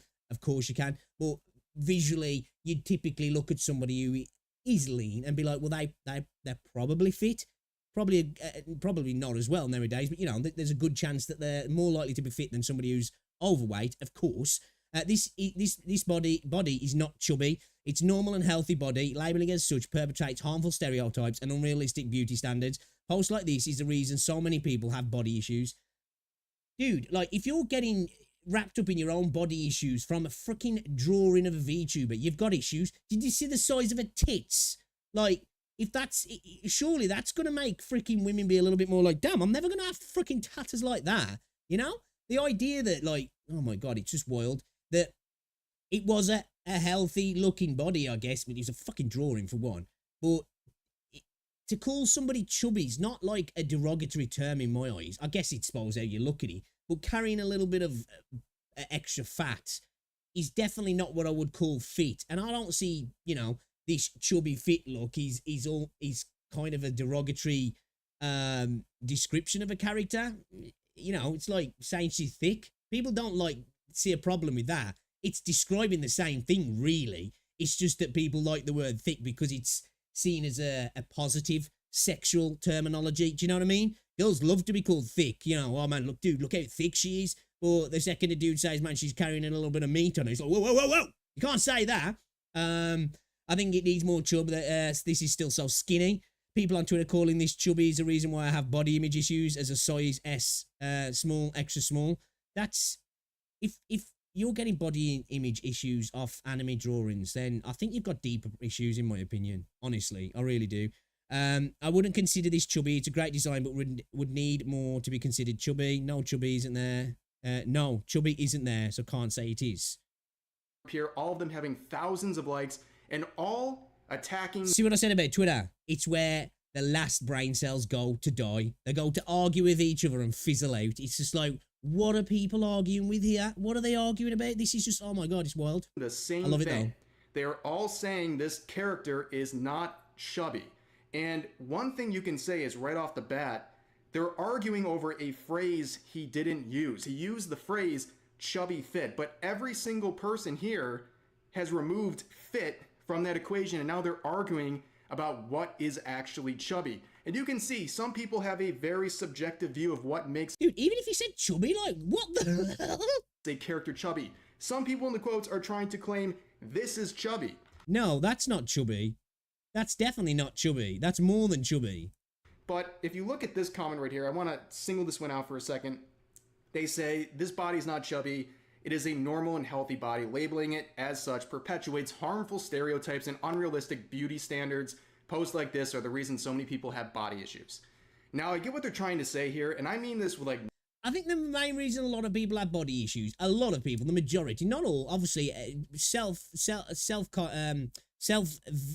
issues, you know, with your own identity of how you look is a problem. I get it. Everybody goes through it. We all want to look better in ourselves, you know? And I think even if you look good and you've got a good physique and you look after yourself, you get it from going to the gym. You start hitting the gym to look a little bit better, and then you end up with freaking body dysmorphia because you're like, dude, I ain't as big as this guy, and you look in the mirror all the time and you're like, I look skinny, and you want to be more jacked, and this is why a lot of lads start taking steroids because they want that, it never ends. But I think a lot of people do have body issues because a lot of people, especially in the West, are just out of shape, you know? They're just out of shape. They don't look after themselves. They don't do enough exercise. They eat too much. I do it myself. I'm out of shape at the minute. I've been going back to the gym and I lost a lot of weight again, and I've put a little bit back on it, and I can't be like, well, I've got body issues because I'm sick and tired of seeing freaking dudes on Love Island with six packs. It's like, that's not the reason why for me. It's because I know that I've made choices that have allowed me to look a little bit less than, you know, optimal. And I guess, I know, as you get older, that's a thing that's a little bit less in your control. But, you know, and I do think there is a small section of people who, no matter what they do, will have issues regarding outside stimulus. But I think that's more of issues that are going on with them, and they need to work through those to stop letting that sort of thing affect them so much, you know? But I think if you're genuinely getting issues with the way you look off somebody's drawings, I think you need to go touch grass. No flame. I'm not trying to flame this person, but the second you start comparing your real life body to an anime character, you lost. Like, you're gonna be disappointed. They're not realistic. Of course, they're hyper fit or made in a certain way because I'm out of shape, but I'm losing weight though. Lost 9 pounds so far. Well done, man. Well done. You're doing the right thing. You know, you're doing the right thing. It's always good to try and lose a little bit of extra weight, you know. I think most people, like I say, in the West, and even if you're not, like I said again, just because somebody looks lean doesn't mean they're fit. I think most people, especially in the West, need to do more activity just for the cardiovascular system, minus all the fats and being overweight issues and your joints, but your cardiovascular system, you know. They're drawings. You can make them as perfect as you want. So this is a bad standard to work with. But while some users had some, you know, reasonable attempts at an argument here, like they're not trying to be super disrespectful. If you go to it's like, bro, I'm sick and tired of like Marvel comics, man. Because like that's why I've got a bad body image. I'm never gonna look like Captain America.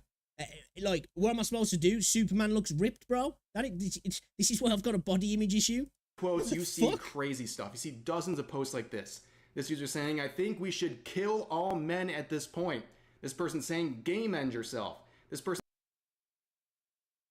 See, isn't it wild?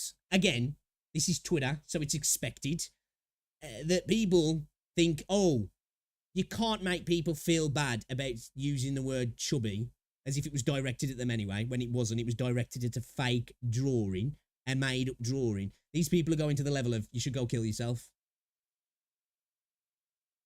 This is Twitter. This is Twitter. Cinema. Person saying, I'm going to take my life in front of you. This person saying chubby in quotes, just tell me to game end myself. This person saying, this is why women keep getting diagnosed with eating disorders. So you look at these quotes and there's... I don't think that's why women keep getting diagnosed with eating disorders. I think that's because teenage girls spend a lot of time on things like Instagram. I would argue, I'm not an expert, but I don't think most teenage girls are looking at anime drawings and going, I need to look like that. They're probably on Instagram seeing the amount of photoshopped images that women are putting out. And that's where they're getting a little bit of body dysmorphia from, because they're like, I need to look like that, knowing full well they're never going to look like that. It's like the photoshopped images of men. It's like men who follow bodybuilders who are on so much gear it could kill an elephant, but, you know, they get body dysmorphia themselves, because it's like, you're never going to look like that dude. He's on serious amounts of tren. You know what I mean? His tren has blood in it. It's not his blood has tren in it, you know? So it's just like, that I think that's such a disingenuous argument. But then again, it's Twitter, so, you know, I'm arguing against a mute point here, really. Dozens like that, and you're like, wait a second. This isn't just about criticism of the term chubby fit and how it was applied to that character. There's something going on here that's way beyond this. And this whole thing, the amount of reaction that Kevin has gotten for this post, is the result of dogpiling. People want to dogpile on him because it is the flavor of the month. Going after Kevin is something that people see as popular and it makes them feel part of a tribe as well, doesn't it? You know, that's the new thing nowadays. People don't want to feel part of a group, even though, you know, tribalism in itself it's in human nature, but it's inherently negative from the start of humanity. It's got its positives, but it's inherently negative as well, because look at what's happened through tribalism, through the history. But people love nowadays, especially to be in the tribe that's considered the other, that's considered downtrodden, and people are so desperate to get themselves into those spaces nowadays, aren't they, to seem like they are somehow, you know, badly treated by society, whatever it might be now. And it's got to the point where it's like so silly. People are coming up with all these different things of like, well, this is why I've got this issue, you know, and it's just like, no, I think you've got an issue because you need to get off the fucking internet a little bit more, man, and go out, you know, go touch grass, you know what I mean? Go get some freaking vitamin D, man. Fucking safe. And they do it for clout and attention.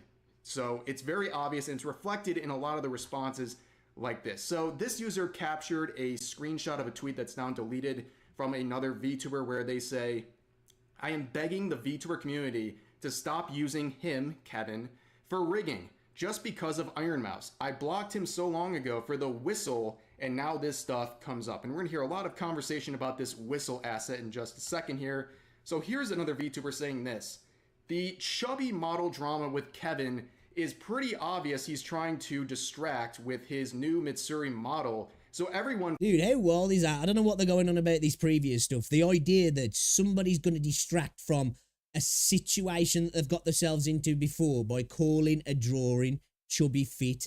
The idea that that's where the social talking point is, that people go, well, you know, he used that term to distract us from this other thing. It's like, what the hell? Dude, man, we are fucked, you know. We're fucked. forgets about his previous lolicon models / assets he's done in the past. Like, remember the R-word whistle assets? Why make that in the first place? And then this user says his work is abhorrent. People need to be shamed for stuff like this. So there were... What? So it was a... Oh, okay. I get it. That's what kind of whistle it was. Okay. That's a little bit weird, though. That is a little bit weird, if I'm honest. But then again, though, I do feel like the people who create this sort of stuff, and I'm not talking about the VTubers that create this sort of stuff for VTubers, a lot of them tend to be a bit weird. I think if you spend all day drawing anime girls in, you know, scenarios, I just feel like there's a good potential and a good crossover that you're going to be a little bit odd.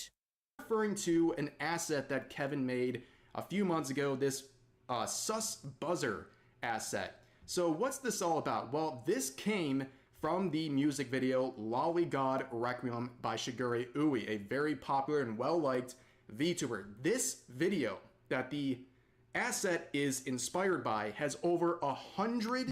Bro, we are going into the rabbit hole today. Like, what the fuck is this shit? million views on YouTube. But people are not calling out Shigure Ui, who made this video, and this buzzer that inspired the asset, because that would get them backlash. Instead, they attack Kevin for his asset that's inspired by... Well, that's a thing nowadays. Selective outrage, isn't it? You know, it's just selective outrage. People will let things slide with a lot of people. If they like them, it's okay. If they don't like them, it's not okay. This is why it's a modern thing. Well, it's not a modern thing. Humans have always been like it, but it's so bad nowadays in that people can never see that sometimes people they like can have bad takes and people that dislike can have good takes. They'll never allow it, and it's an extreme version of tribalism. Selective outrage is it's just common, isn't it? You know, it's nothing new. By this video because it is safe. They think they can say whatever they want about Kevin because they want to join in on the dog pile, and it's very obvious. Holy shit, I just noticed 105 million views. Damn! Their standards are very skewed. They will not call out Shigure Ui, the video that has over 100 million views, but they will very happily call out Kevin. Now, continuing on in that conversation, this person says, yeah, hope he stops getting work from VShojo at this point. I remember when this term, riggers for, you know, people who make rigging, became a real thing that people were getting mad about that term's being used because it sounds like another word, but it's clearly not. But people were like, well, it's racist, but it's like, why? Because you associate that word with that, which is kind of weird in itself. Dude, the internet and man, Twitter, oh my God. This is disgusting. And then the V2 response saying, it would be so embarrassing for @IronMouse tagging her to get any other assets or models from him when they have such better choices in artists and riggers. So here is the issue here. It's not just about fair criticism of the term chubby fit, like I said. Now they're trying to literally hurt his bottom dollar. They're trying to hurt him financially by shaming people like IronMouse so they won't work with him anymore. That is insane. Now, I don't... This is just a Western thing, though, like I said. This is what people were doing, they were trying to do with Genshin and the whole Natlan situation.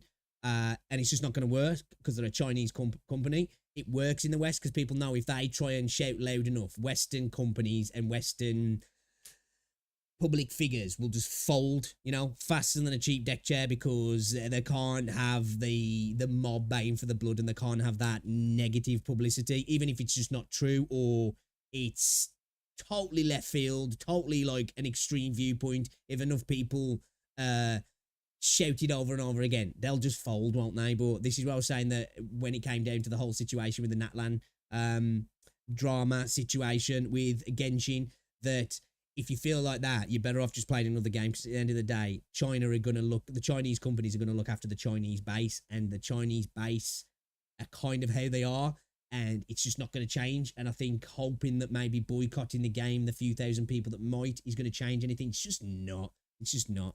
I don't know IronMouse, but from the way she has publicly carried herself over the years, I think she would be very, very offended by what you're trying to do here. You are trying to shame her into basically bending to your will because you have an issue with some of the assets, the fictional assets that Kevin has made. And again, you are within your right to not like those things and to be disgusted by whatever it is, whether it's like the fact that he uses a Marin Kitagawa model for some of his assets or the assets themselves. It's fine not to like those things, but just block and move on. But instead of blocking and moving on, you try to attack, shame, and financially hurt him, which is ridiculous. It goes too far. Did this person have this viewpoint prior to the chubby fit comment now? I'm going to hazard a guess that probably not, you know? And I'm probably certain of the reason why, but I'm not going to say it. So, you know, let's carry on.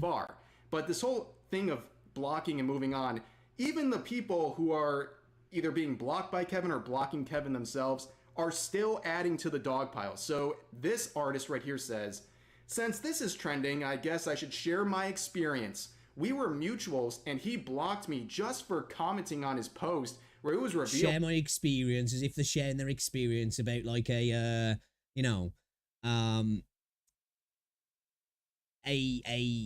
interaction with the person in real life that was potentially, you know, serious, you know what I'm talking about. But it was just that they got blocked for making a statement as, oh my God, dude, did you see what he did to me? So that he literally uses rigging templates. Please support riggers who actually rig from scratch. So this is a very odd thing. I've seen a lot of artists comment on this, and they say using templates like this is very common. In fact, it's working smarter, not harder. Like, this is not something that should be used to shame or criticize Kevin. It's a very unfair thing to do, and it's disingenuous. They're only doing this and trying to demonize it because it's Kevin, and they're trying to attack this guy for attention on Twitter. Here's another one where this person said, I kept seeing people blocked by him, so I jokingly checked to see if I was, and I guess I am. I haven't said anything about this creator like once from what I can remember, maybe a comment from legit. To me, that's so weird again. Like, you've had no interaction with him, I guess, right? You've seen that he's blocking other people. Let's go check if I'm blocked. Okay, I guess there's some curiosity there. Okay, you're blocked. Why even mention it then? That's just weird, that is, to me. Months ago, but nothing recent. He has to be looking up his own name and blocking everyone he sees. Not gonna lie, that's childish and cringe as hell. Not everyone's gonna like you, but... Not gonna lie, like, looking to see if somebody's blocked chat and then parroting that when you find out that I have blocked chat, it's kind of cringe in itself, if you ask me.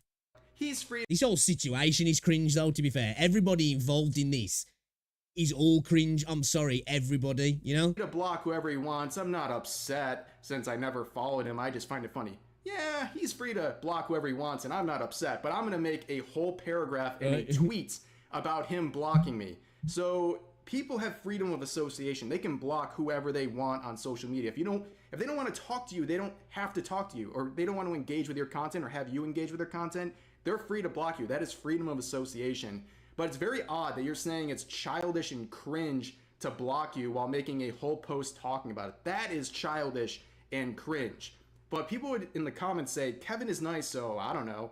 And the VTuber responds saying, I don't think he is. He makes inappropriate assets and demonstrates them on an underage character. He practically scams his clients with his rigs.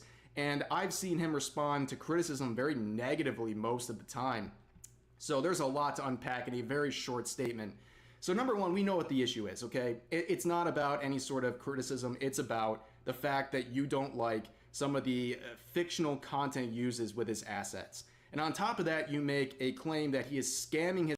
I can understand that, like, you know, if there is these underage characters, you can't go to see this, talking about demonstrating them on underage characters, even though they're not real, it's still weird, that is. I think that is a bit weird, you know?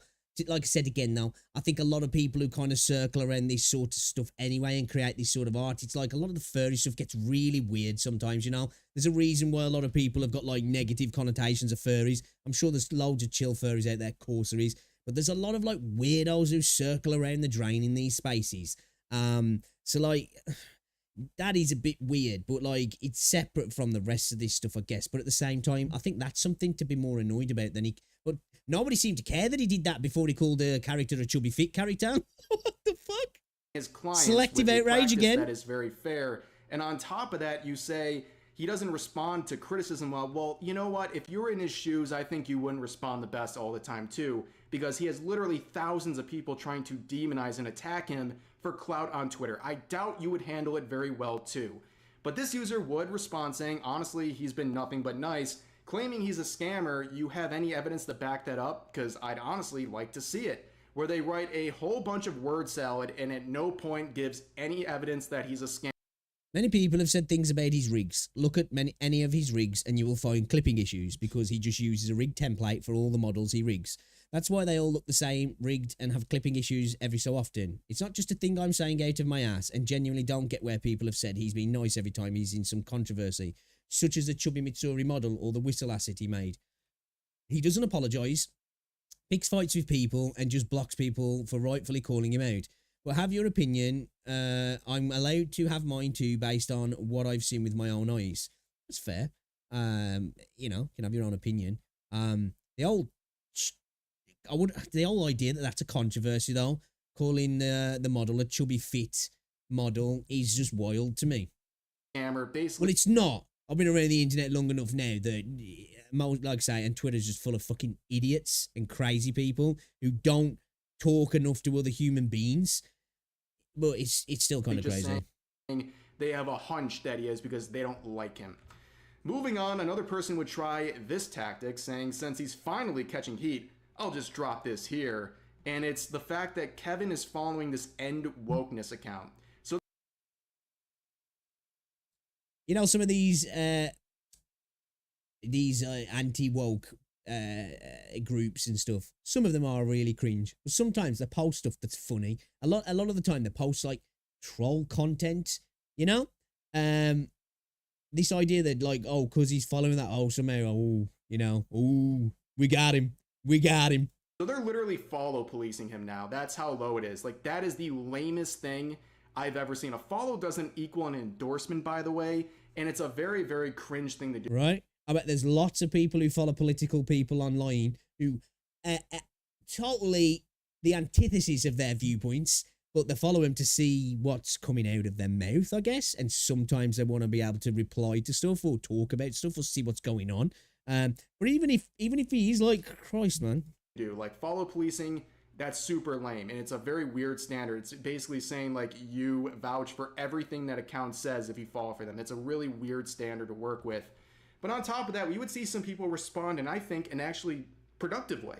So a lot of people are talking about the definition of chubby, right? And what characters look like chubby, what makes a character chubby. It's obviously a subjective standard. But instead of attacking Kevin over his chubby fit post, this person leads by example, and they make their own interpretation of what they think a chubby / plus size model looks like, and they have it right here. However, even this would attract toxicity from people who are angry. It is subjective, isn't it? It is totally subjective. Like, to me, I just think that's like a super curvaceous woman. Obviously, it's to the extremes because she's really got quite a small waist and super wide hips. Like, me, when I think of chubby, I think of somebody who's a little bit more less curvy, and it's just, you know, around the face and around the stomach area more than anything. That's what I see as chubby. I think, like, this is just like Amazonian almost, you know? About Kevin, where this person would say, here, fixed it up for you. Here's some key things you got wrong. And they would literally do a I fixed your art moment right here, where the artist would reply saying, bro, oh my God. Look, man, while I very much appreciate your input, I didn't ask for you to directly fix my art. You could have just told me your input without I gave no consent. touching my drawing. Chubbiness have different sizes and body shapes to it. It's not a specific shape. I understand if you're not happy with my work, and I happily told people I'll do more body shapes for plus size models soon, but that doesn't give you the right to revise my work, which is a very... I think the better terminology, I know this doesn't matter at all. None of this matters. None of it matters. But it's curvy. It's curvy, you know? It's curvy. Like, because that character looked aesthetically pleasing to the eye, I guess, especially to the male gaze. You know, wider hips, small waist, big boobs. That's just curvy. I think it's a little bit different from chubby, you know? And And originally he called it chubby fit anyway, didn't he? But like I said again, I don't think anybody in this whole scenario comes out as not being cringe, man. Very fair and appropriate response to what this user was doing, who would deflect all the criticism launched at them by saying, "Sorry, I have autism." Well, eventually Kevin would make a follow-up to all this stuff, explaining what's going on and why they're blocking certain people and what their thought process was with all these posts. So Kevin says this: different body standards exist. You are quickly projecting and forcing your own onto others. I struggle to gain weight and my art style leans towards skinny. I think chubby is super adorable and my ideal is obviously different from yours. We all have body problems in real life. I don't know you, I don't represent you, nor am I an authority or your therapist. Deal with it. Also, I blocked you because you use slurs, attack, harass, gossip, and accuse me of R-word and pedo. Your profile is filled with vile words, and you clearly don't enjoy my sense of humor. Here is your explanation. Go check the boxes yourself. To my soldiers, stay tuned for more epic content. You ain't seen nothing yet. What I'm about to do with this character. In fact, they would make another post after that jokingly saying, "Guys, what song is this and why is what is she holding? Should I make a VTuber asset?" Obviously, poking fun at the controversy they got into a few months over that asset. But anyways, that's going to do it for this situation. Obviously, another round of unhinged users dogpiling on Kevin because they want clout. At the end of the day, like I said multiple times in this video, it's not about any sort of fair criticism. It's not about actually caring about these specific things. It's all about selective outrage. Again, I just don't think anybody in this video comes off that well, personally, to me. Everybody kind of just seems a little bit cringe, a little bit harassment and dogpiling for attention and clout on Twitter. And Kevin is just the latest target for people to do that towards. And again, if people would give this sort of energy that they gave Kevin's post about body shaming and all these issues to legitimate bad areas like on Twitter and TikTok, where eating disorders are glorified by people in big accounts, and there's just terrible body shaming, anorexia, like people literally starving themselves to death. There is a lot of really bad people in those spaces, and I wish they would direct their attention towards those legitimate bad actors instead of Kevin, who's just making a VTuber asset and model and using a term chubby fit that people are misinterpreting and chopping off at just chubby. But anyway, that's wild that you have to clarify that as like, oh, people are misinterpreting it. He's just saying chubby, they're cutting off the fit, as if that makes it worse somehow, in my opinion. You know, like I said, I wouldn't have described it as chubby anyway because it was just curvy. It's like that, dude. Everybody in this video to me is just kind of like, what the hell is this all about, man? Anyways, that's going to do it for this video. I'll put a link to Kevin's account in the description. Make sure to check it out. Check out his VTuber assets and his art as well. But that's going to do it for this video. I hope you guys all enjoyed. I lost brain cells watching that video. I'm not going to lie. Again, this is what I say. Twitter is just the place where the last brain cells go to fight each other to the death. Because I ain't got anything else to say on that, really. Nothing else. Just, I said again, I've got denser after watching that video. I've got denser. We got mail, boys. What's this? Thank you for participating in our player satisfaction survey and talking about gratitude. We would like to offer you a reward shell credit 50k. I'll take it because I don't need some cash at the minute. Thank you very much. That's 5k.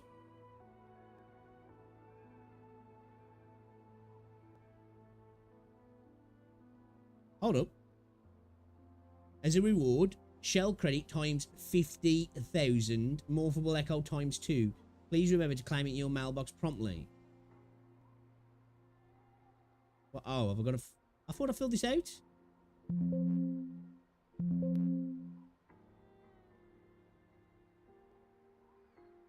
So, wait, what? Maybe I'll have a look at running through that again. I'm pretty sure I did that. I got scammed. I got scammed, chat. 45k short. What the hell? Pretty sure I did that. I don't know. Maybe I didn't. Maybe it's a new one. I don't know. We'll have a look, though. We'll have a look. Right, mate. All right, let's keep pulling. We keep chipping away. We're going to keep chipping away.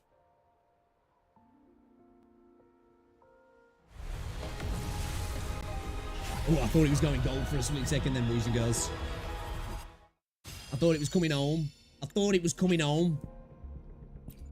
It's not. We've got Gareth safegated. Alright, let's go do our daily. Oh, we've still got to finish off this when everything's settled. Changli invites you to another appointment in the pavilion. Let's go defeat the TDs first. Let's get our daily out of the way, and then we'll go back and do the Immortal Blaze. Let's go. Let's go.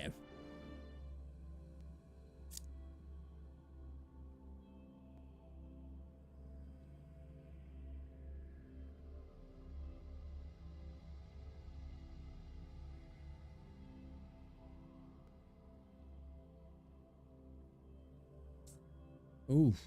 Oh, we've seen that.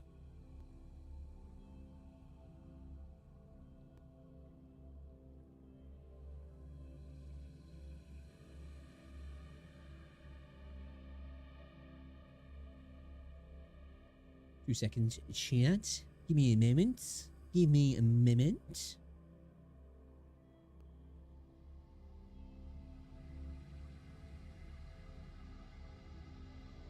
Been going football and to the gym as well, Kieran. Like to see it, like to see it. What is going on with this game?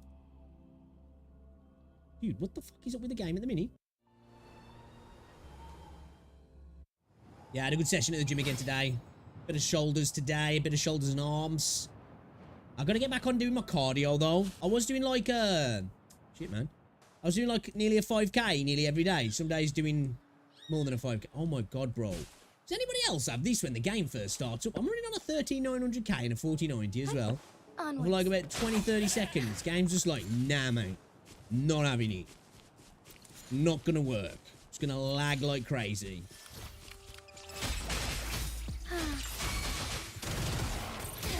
Tear me to pieces. Our lights shine through. Take flight. Where you going, pussy? Where you going, pussy?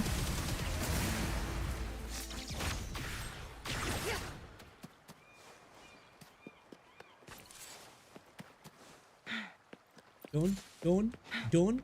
Alright. We need to start collecting some echoes though as well, actually, for our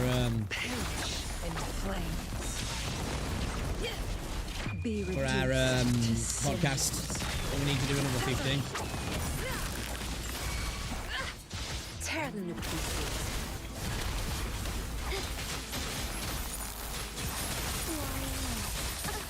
Lend me your strength. My blade yearns. Take form. Time to Dude, wrap it up. Jinxie was taking a beating from behind them, man. You want some, do you? You want some? Strike is wild. Oh, stars. Heed I'll my give it ya. calling.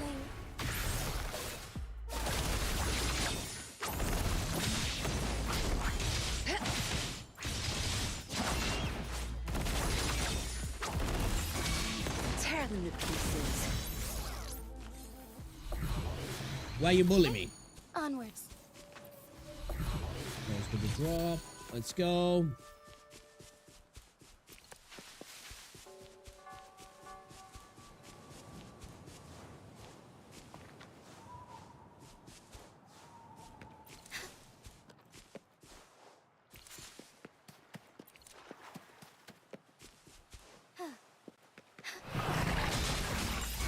Tear them to pieces.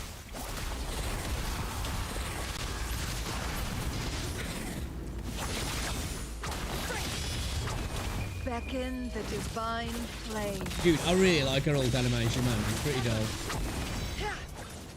Perish in flames. Make it back.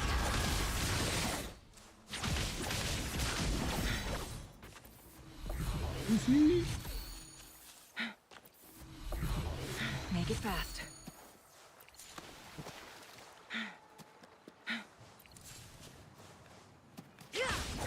I need to start collecting more ingredients, actually, as well. Feathers incinerate. Tear them to pieces. For cooking, I need to get my cooking skills up a little bit. It's our I'm lacking. Good. There's no time Need to get some recipes, some more recipes as well to make some more stuff. A little bit more to my repertoire.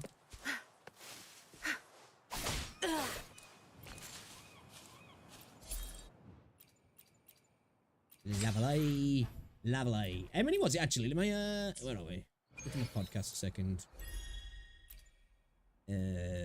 Absorb 3 echoes for the daily. Absorb 30 echoes in total. There we go. So we need to do a bit of that for the weekly actually, because I don't think we've been doing that at all each week, if I'm honest. Well, at least last week anyway. I don't think I did. Halfway there on the weekly XP, are we? Okay.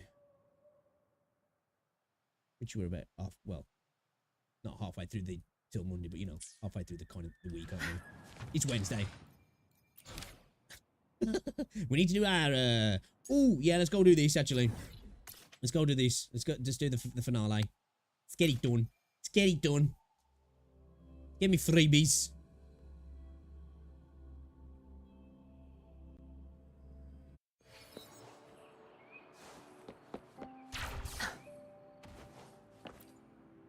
All right, bro. Come on. Tell me where to go. Tell me where to go.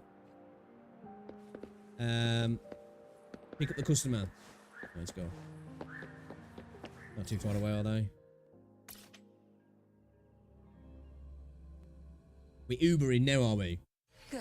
There's no time. Maybe jokes if we could get a little car.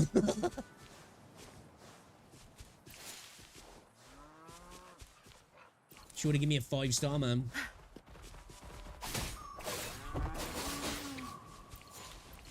Get 3 meats off them, yeah. Yeah. All of the meats. All of the meats. Good. There's no time to waste.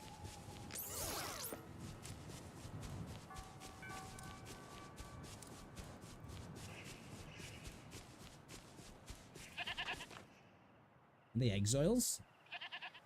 Are we picking up criminals? Oh.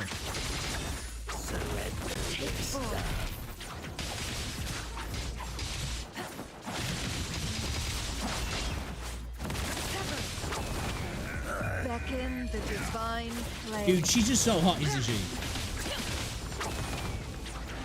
Fucking animations are awesome as well. I'm just wasting that. Tear them to pieces. Here now. Together we vanish.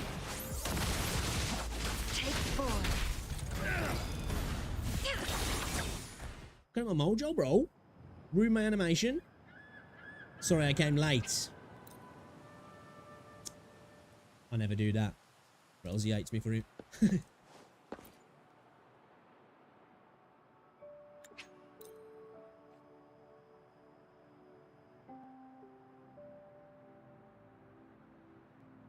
Cool. Skip it. Don't care.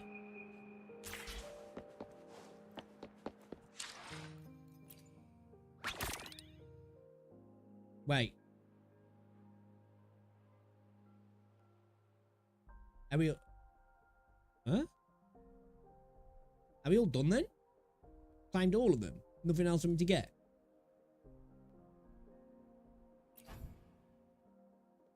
I've got 12 Lolo stamps. Once per day to obtain a set number of Lolo stamps. Each Lolo stamp can be exchanged for a Lolo Helper Special Delivery. The Lolo Helper Special Delivery includes 3 inventories. Once you collect all deliveries in an inventory, the next inventory will be unlocked. If you win the Lolo Express Special Delivery Service, you can claim all deliveries in the current inventory. After the event ends, Lolo campaigns that have not been participating will not be available, and claimed Lolo stamps will be recycled. So I've collected everything then. Yeah? Nothing else for me to collect, I'm assuming. Okay.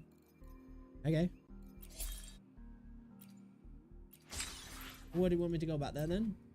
Just to do the last quest, I guess? Simulation challenge. Complete one floor in the Tower of Adversity.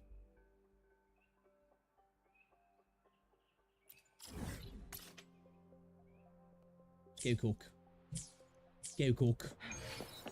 We got some ingredients, haven't we? Which way am I going? You know what, actually? Let's go heal.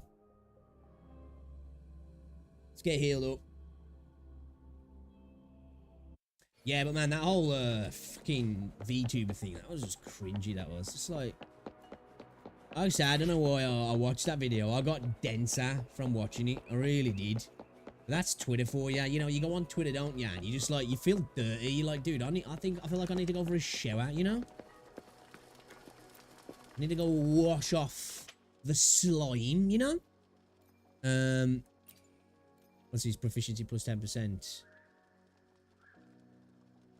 Wall dashes, swimming stamina consumption by 15%. His whole team members attack by 8%, crit rate by 6%. Yeah, let's make some of that. Always good drive. Rarely find myself running out of stamina climbing, I guess. Increase ulti. Yeah, let's get a bit of defense. Little bit of defense. Yeah, man, my proficiency's trash, boys, man. Absolute trash. Let's just give us increased defense by 12% and max HP by 10% lasting for 30 minutes. Only effective if you're on Resonator in co-op mode. Increased energy regen of all Resonators on the team by 20% lasting for 30 minutes. Dude, some of the food buffs are fucking sick, aren't they? I need to use them more, man. Oh, mate. I do need to use them more. Should we just cook this for the sake of it? Yeah. For the proficiency. For the proficiency. Yo, how's your stream been looking as well today? We alright? See my chef level. I'm only a 2-star chef. I need to step my game up, man. Gordon Ramsay would not be happy.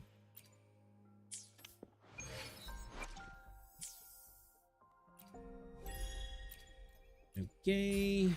Need to spend our wave plates as well. How many days we got left on this, man? We got 12 days and we're at 59. So we got another, oh, we only got 10 levels left. We're getting there. We're getting there then. We should be good then. Thing is though, the weekly XP, is that going to choke us out?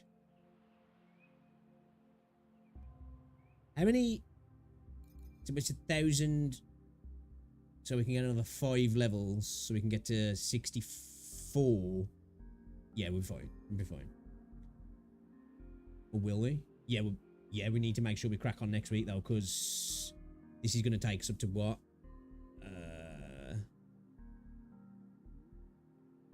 What, Thursday, Friday, Saturday, Sunday. It'll take us to 8 days, won't it?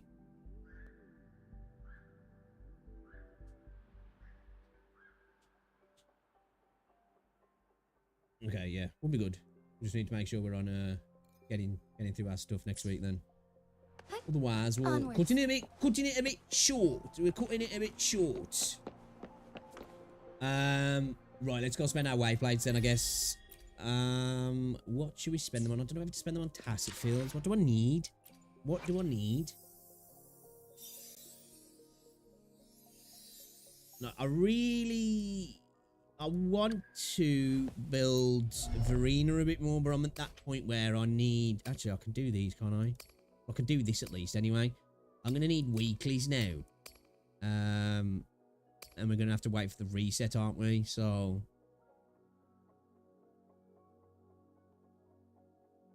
Can I craft any of these? This crafting station now.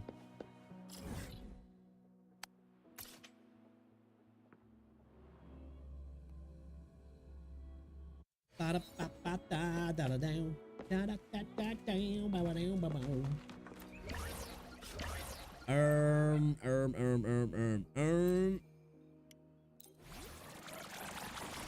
many of the purple ones are on here? Was it 3? I'm at 1. I need to go get some helixes then, don't I? Where do I get these from?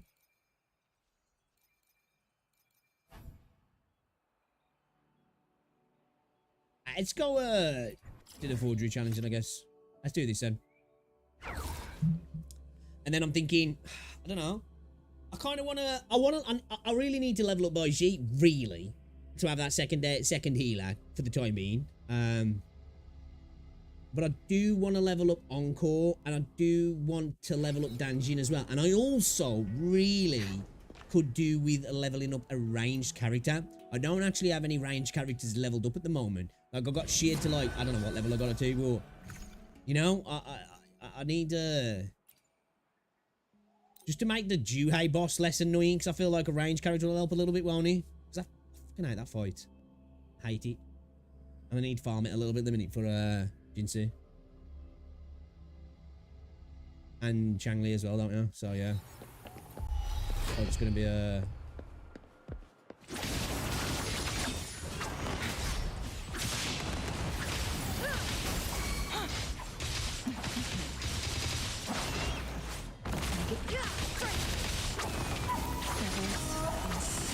Who's the caged bird now? Tear them to pieces. Zapstrike, the stage is yours. Time to Look at that floaty like flutes. The noise of it. Sounds cool, man. strike is one. Fluorescent shadows. Well, it's all spread out, man. On it. Sacred light. Wasted that, bro.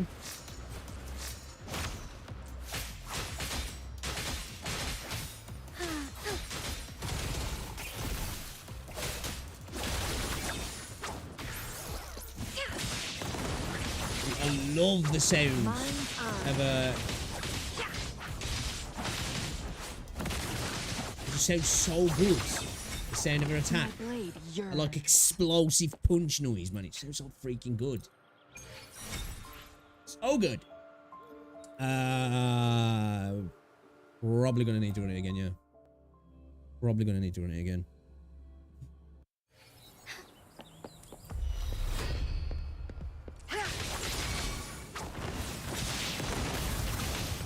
From defense to offense.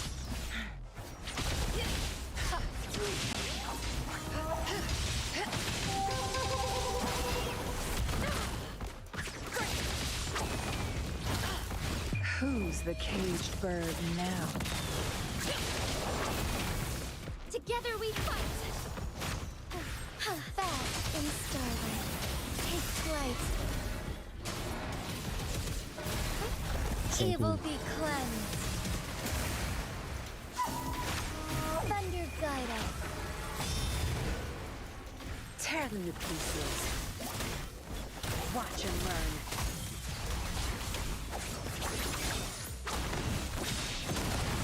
Cross cut. Sever.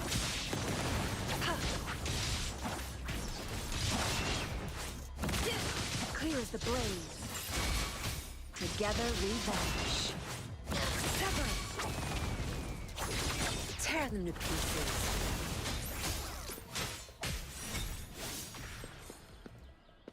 Good together though, man. I know it's not the best comp at all, but they look good while doing it, don't they? You know, they look good. Charlie's Angels, Rover's Angels.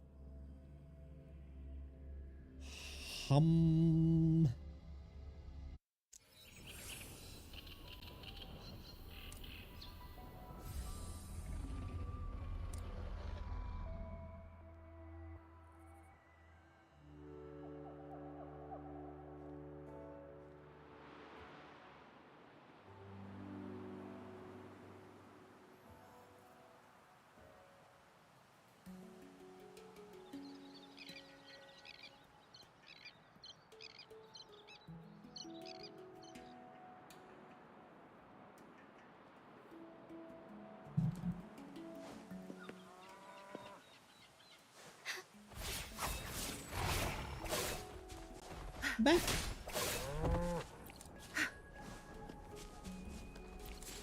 Good.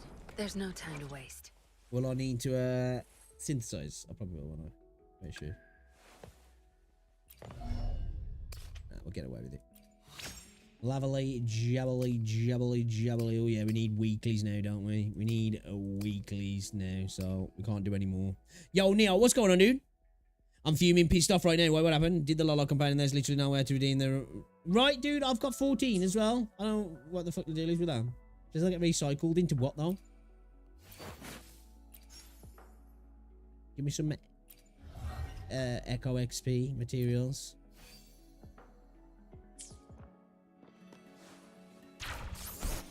Like, I'd done it all yesterday, so I did the last Good. one, and it was like, There's oh, no time to waste. I get nothing for it. Okay. Good. There's no time to waste.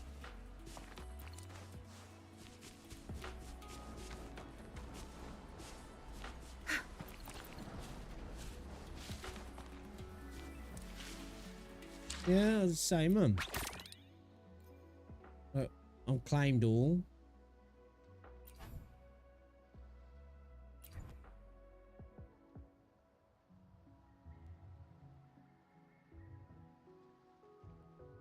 Guess must have just claimed them all, I guess. I don't know.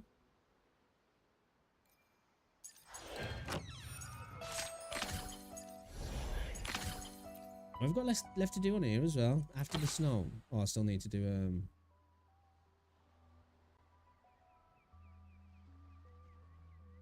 Okay, I've done none of that. Just that mighty light crusher, man. He's a pain in my arse. He's a pain in my arse. Alright, let's go do this quest then.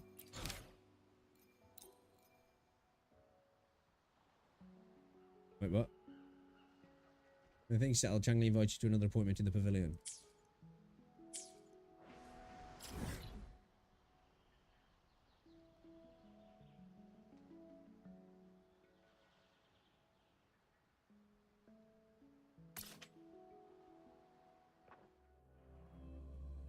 Let's get back there.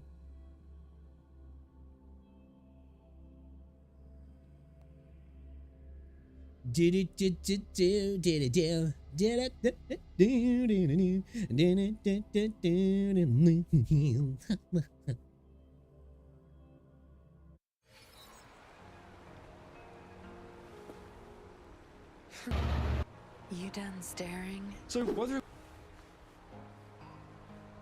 Alright, can I want to watch a video quickly. I just saw it pop up on What's It, and I want to watch it. I want to watch it, alright? I want to watch it, okay? Yeah, I don't know what the deal is with that deal. It's kind of annoying.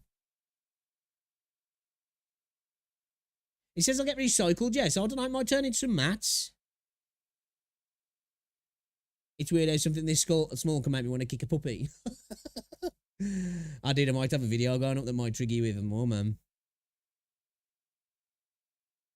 Might trigger you even more. Alright, let's check out this video then from Kazahana. He makes great videos. Wuthering Waves is getting even more popular with this. With what? So Wuthering Waves has a chance to go mainstream. Now, if you've been around on this channel, then you'll know that I talk a lot about Wuthering Waves and also the PlayStation version coming to it. I made about 2 or 3 videos on this, from whenever it was first 4 minutes, let's go. kind of teased to the actual announcement to now some new gameplay. And there is actually even more gameplay, which I will show in this video, which is just super exciting to see. Now, obviously, the announcement for it coming out on PlayStation has been super. Hopefully, it's not filmed on a potato. Because last time, you really couldn't tell how good the game looked. You could tell it looked like it was running quite smooth. There was some frame drops because you could see a frame count and it was showing some dips here and there. But we couldn't really see if the game was looking nice. I'm expecting it to, because it's a PS5. But yeah, it was filmed on an absolute potato. Super well received, and tons of Wuthering Waves players are super excited for it, as a lot of current players can play it on their console whenever they're, you know, just sat in bed or something like that. Especially with Wuthering Waves being one of those games where you've got to explore a lot and, you know, spend a lot of time in the game. But also, it's good news for a lot of people who don't play the game at the moment and only have a PS5 and haven't been able to play it because either their phone wasn't good enough or they don't have a PC. Or it just sucks ass to play games on a phone, especially this kind of game. So they're like, yeah, my phone's good enough, but I ain't doing it. In this video, I'm going to be going over a couple articles and also the new gameplay and explaining why this Wuthering Waves update coming to PS5 could actually help it go mainstream and boost its player count a ton. It's definitely going to boost its player count. Hey, I might be wrong. Everybody on PlayStation might absolutely hate the game. The game's a good game. This is going to do pretty well on PlayStation, I think. As far as I'm aware, you know, PlayStation seems to like the gacha space. Genshin and that do well. Zenless is on PS5 as well, isn't it? I don't know how well it's doing. But I think I've seen a lot of people in my comment section anyway saying that, you know, they play a little bit on phone, but they can't play the game on phone because it's just not very much fun for them, and they can't wait to be able to get it on PlayStation 5. I think it's going to boost the player base quite significantly, to be fair. But before I get into this video, don't forget to leave Not like that's a hot take anyway. a like and subscribe if you enjoy it, and obviously go over to GamerSubs and use my code KAZO where you can get yourself 10% I don't off. have a code. GamerSubs actually have an event going on at the moment, which is an early Wink, Christmas wink. sale. I know it's like the end of July, so it's nowhere near Christmas, but they're giving away a ton of free stuff, including a free shaker and a ton of other kind of like merch stuff, so I definitely recommend you guys go check that out. But let's get back into the video. So whenever I do research for this channel, I look through a lot of news articles and a lot of just media in general to do with Wuthering Waves, And then I stumbled upon this news article which says PlayStation gamers stunned by new free PS5 RPG, no PS Plus needed. Now, Okay. Is that because it has got co-op? Is that because it's not multiplayer? So how does it work with PS Plus now? Because there's certain games don't require PS Plus, do they? And I don't exactly know how it works anymore. It's been that long since I've played on a PlayStation. I'm not going to pretend like I do, but that's good. That's good because it sucks if you're getting a free-to-play game that you actually have to pay for to get on. And there's some people, you know, who can't always keep the PS Plus up. Some people just don't have it. So the idea that you don't have to have that, if that is the case, that is a very good move, and I like to see it. this is by Gaming Bible. If you don't know who Gaming Bible are, they are a massive, you know, gaming news site who became quite popular due to like Lad Bible and stuff like that, and now they've expanded into stuff like Gaming Bible. And obviously they are quite vague with the title here. PlayStation gamers, by saying new free PS5 RPG, they haven't actually specifically said any game, but this is actually to do with Wuthering Waves. They say PlayStation 5 fans rejoice as you'll soon have a new RPG to play, and it'll be completely free when it releases. You won't even need PlayStation Plus to claim it either. If they are talking about Wuthering Waves, this is actually quite big for PlayStation players. I would imagine majority do have PS Plus, but there's still a lot of people that don't. So this is really good. Wuthering Waves is the latest gacha game to come out of China for mobile platforms, where it's performing well. However, the developers Kuro Games are now targeting the PlayStation 5. And then they go on to say most developers of mobile gacha are... Sorry to keep pausing. Again, I would like somebody in the comment section, if you watch this video, why do these games not come to the Xbox? I'd love to know. Is it just totally obvious that it's the American-China situation? What is the deal there? RPGs tend to focus on the Japanese console, which is also home to Genshin Impact, Honkai Star, and the new Zenless Zero. It seems that Wuthering Waves will be the next hit game to capture audiences with its anime styling and engaging characters. Now obviously, yeah, Genshin Impact, Honkai Star, and Zenless Zero are all already on PlayStation, so this is just amazing that Wuthering Waves is coming to it as well. And obviously I've talked about this a lot in previous videos, and pretty much the whole article goes on to talk about the overall announcement of Wuthering Waves coming to PlayStation, and why players need to play it whenever it comes out on the PS5. Because as I said a lot in my videos, there is a lot of people who don't play Wuthering Waves, who don't play gacha games, who are going to be enticed to play this game just because it's a free game that is enjoyable. That's true. That's a good point. I think it coming out free, not needing PS Plus, people are probably going to try it. And I think there's going to be a lot of people. I myself, I did it with Genshin. I laughed, mocked, took the piss out of the whole genre. I don't want to play that freaking gacha gamba game. Just looks trash. And then I played it and then I was like, oh, okay, this is actually kind of fun. And in my opinion, my humble opinion, Wuthering Waves is even better. So I think there will be a lot of people who, like, you know, maybe mock the gacha space, or these mobile trash games, are going to try it out and be like, oh, all right, okay, this is kind of spicy. I like it. Enjoyable that people can just easily pick up on the PS5, and I just think that's great. And the fact that you don't need PS Plus to claim it as well, which is a paid service that PlayStation have, is also just amazing. Yeah, that's awesome. And it will entice a ton of players, especially ones that don't have a lot of money, to play the game, and maybe even just give it even better. Get people who don't have enough money to get hit by predatory gamba mechanics, right? What could go wrong? a try, even if it's for like a couple of weeks or something like that, and hopefully we can get a ton more players playing this game. And obviously this article, it being on Gaming Bible isn't just like a gacha news site. Obviously I've covered a lot of news sites in the past which, you know, cover more gacha games than a lot of other sites, but Gaming Bible is just overall, you know, games in general, meaning that Wuthering Waves is actually being noticed more by the general public. And is there anything specific in this article that claims this is... Oh, wait, there. It does, yeah. You won't need to play... Wuthering Waves is the latest gacha game to come out of China for mobile platforms. Okay, all right. I think that adding it to PS5 will especially help with this. Because as you may know, there's tons of gacha games out there which are very, very niche, and only gacha game players have really heard of them. Yeah. And obviously none of these are getting PlayStation releases or anything like that too. Now that may be down to their advertising or how they market their game. Which is odd, because I feel like games like Brown Dust probably would do well on PlayStation just because of the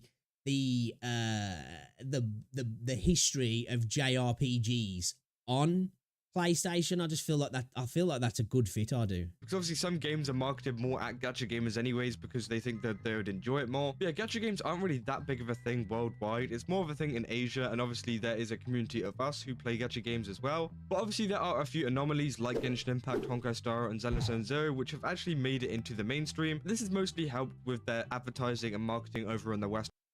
I don't know if Zenless has necessarily got into the mainstream yet. And I think Honkai kind of has, but Genshin definitely did. as well, and we're starting to see this with Wuthering Waves 2, which is super exciting to see, because obviously whenever Wuthering Waves first came out, they did do a very good job at making it global and, you know, advertising to all the areas that they could, but I think the overall problem was the popularity of the game worldwide, and adding it to PS5 will definitely help it, you know, become more popular and help hit a lot of those audiences that they're hoping to hit. As I said, we actually have more gameplay of the Wuthering Waves footage.